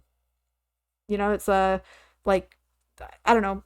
I'm sure it was a clone of some other game or something like that. But Star Trek Armada, you could have like huge fleet movements and manage ships for like tactical combat. It was great.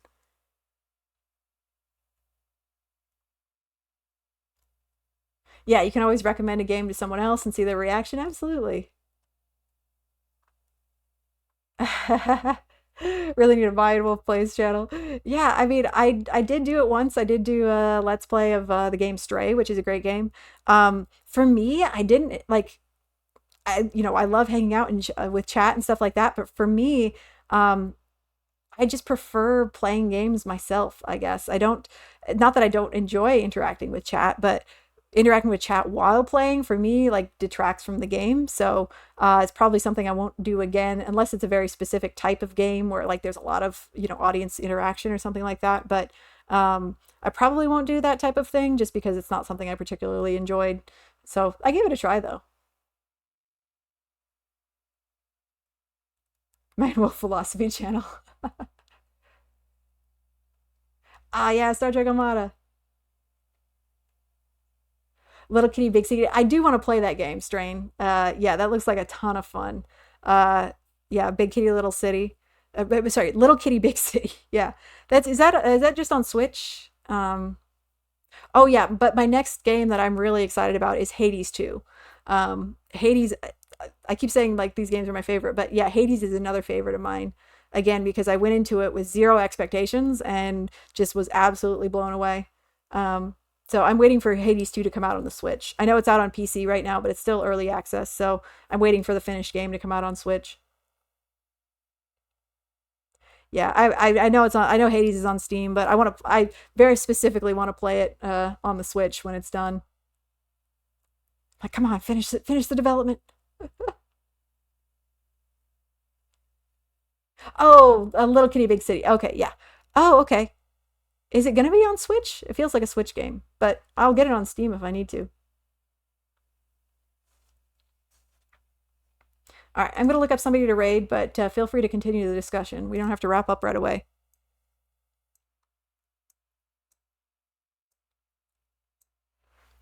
Let's see here.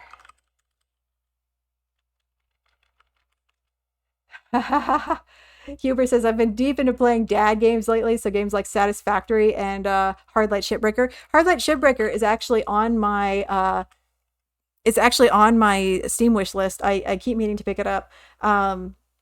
It is because I actually do love games like that. I love so I have a very like specific sci-fi genre that I really enjoy, which is like hyper capitalist desolate ship based sci-fi, like which is really weird. Like people alone on a spaceship doing mundane work is like a sci-fi genre that I really love. So I love books, I love movies, anything with that type of like these are people doing their jobs on a busted spaceship, you know, yeah, in the middle of nowhere is yeah. Motown says, "Have you read the Three Body Problem series?" I have the first book. It's one of those I've bounced off it a couple times. I know it's really good. I've started a couple times and kind of bounced off. I will get through it one day though. But yeah, um I love like hard sci-fi, people in space, people alone in space, uh, you know, just things happening in their lives and science. I don't know. Matthias says that's not a game, that's just preparing for the future. Yeah, I mean potentially. Earth is technically our starship. It technically is, yes. But yeah, mine is like that in that like post-capitalist industrial, you know, ship in a bottle type episodes where it's like five people on a spaceship, something happens and they got to figure out how to not die. That's like my favorite type of like that was always my favorite type of Star Trek episode. That was always my favorite type of Doctor Who episode. You know, the Doctor gets stranded on a spaceship, something goes wrong, gotta fix it. And yeah, that's my favorite type of game and sci-fi in general. Motown says you'd love book 2 and 3 of the Three Body Problem based on what you just said. Ooh, now I'm intrigued. Okay. That'll give me more incentive to get through book 1. Okay, I'll check that out. Thank you for that.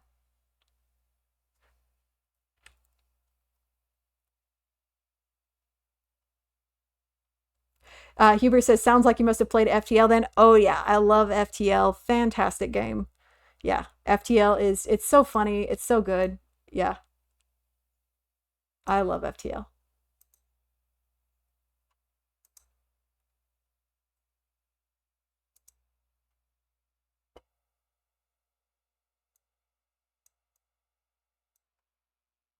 Motown says, if you read or watched The Expanse, that's peak sci-fi. I have started The Expanse. I have not finished it, but I know it's excellent, and it's one of those things I just need to make time for. Jay says aliens definitely lock their doors when they drive by Earth. So there's actually a subreddit for that, and it's called "Humans Are Space Orcs." That's what the subreddit is called, and it's literally about how aliens think that humans are these really like exceptional and weird creatures that can just do stuff that no other aliens can do, and it's just little vignettes and stories about that. So if you like that sort of philosophy, yeah, the subreddit's called Humans or Space Orcs. So just sort that by all time and enjoy the next few hours. Strain says, did you play Starflight on the Genesis? I never had a Genesis. We had uh I only had a original NES and then a Nintendo 64. My mom was not big on like me experiencing a bunch of video games because even when I was little I was just ravenous for screen time, games on the computer, games, video games, anything I could do with computers. And so she was like, "We got to get this kid outside sometimes." So, quite rightly so. She was like, "Go outside occasionally, get some sun." So, I kind of missed out on some classic video game experiences.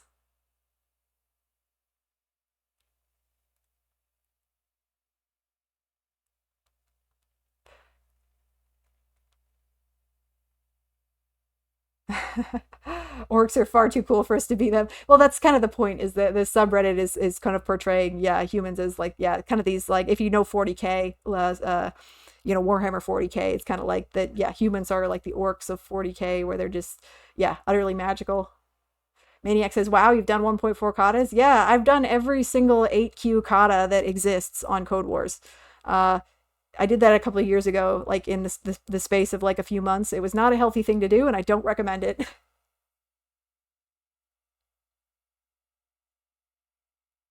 Oh, okay, straight. I'll have to check that out. Thank you. Starcom. Yeah, I love that there's so many of those types of exploration, ship-based kind of games now. Aldat, welcome to the stream. They say, "Have you read Death Worlders?" I have not. Is that a series? Maniac says, "What's a Q?" It's a problem. It's just Code Wars uses like Japanese terms, basically Japanese martial arts terms to describe a lot of the components. And so a cue is essentially a problem, a practice problem. What cue actually means in terms of martial arts is like a series of repeated movements, like a series of repeated movements that you practice to help you hone your technique. So I did martial arts for a lot of years. And so, yeah, we would have these cues and we'd have different cues for each level. And so it's essentially just a series of rehearsed movements that help get those techniques ingrained into your body so you can do them automatically. And so that's essentially why we practice these problems, right? So you can memorize the techniques, you can get them so you can just don't even have to think about them anymore. Oh, kata, I'm sorry. Yeah. So kata, yeah, kata is the form. Yeah, kata is the repeated movements. Q is like the level. Yeah, sorry.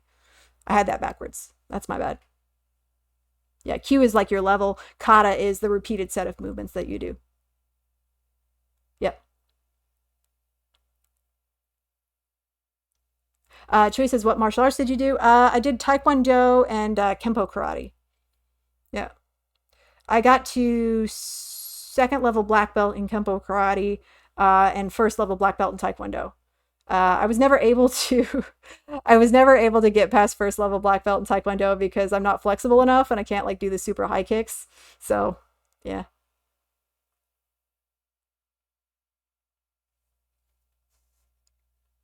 But yeah, Kempo karate I was able to get higher because it doesn't involve a lot of really big movements, and so you don't have to be super flexible.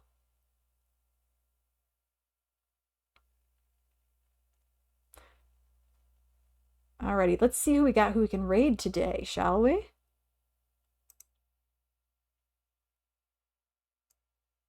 All right. So generally, we like to raid somebody who is in our same category, so software and game development, and who's a smaller size. So smaller streamers, we like to give them some love. 3D engine from scratch in 3++, that's super cool. This person is launching their own game. Unity.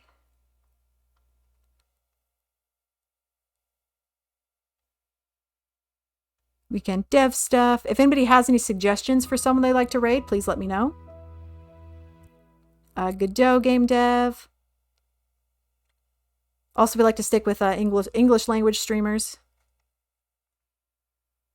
I've got some C# here, Twitch APIs. Oh,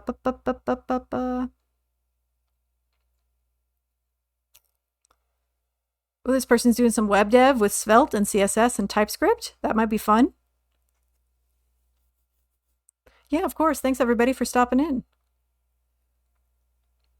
Oh, somebody's learning Python here.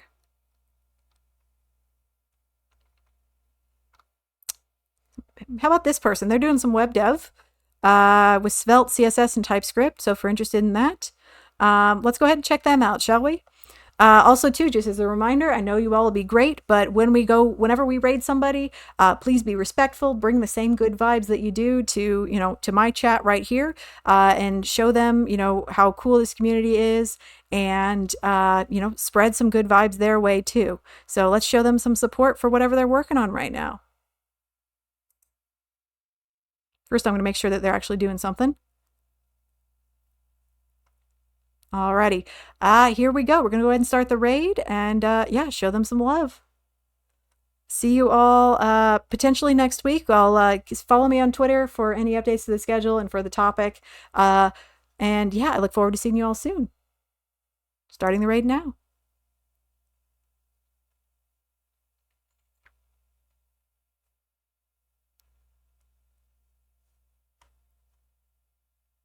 Alrighty. Bye-bye, folks.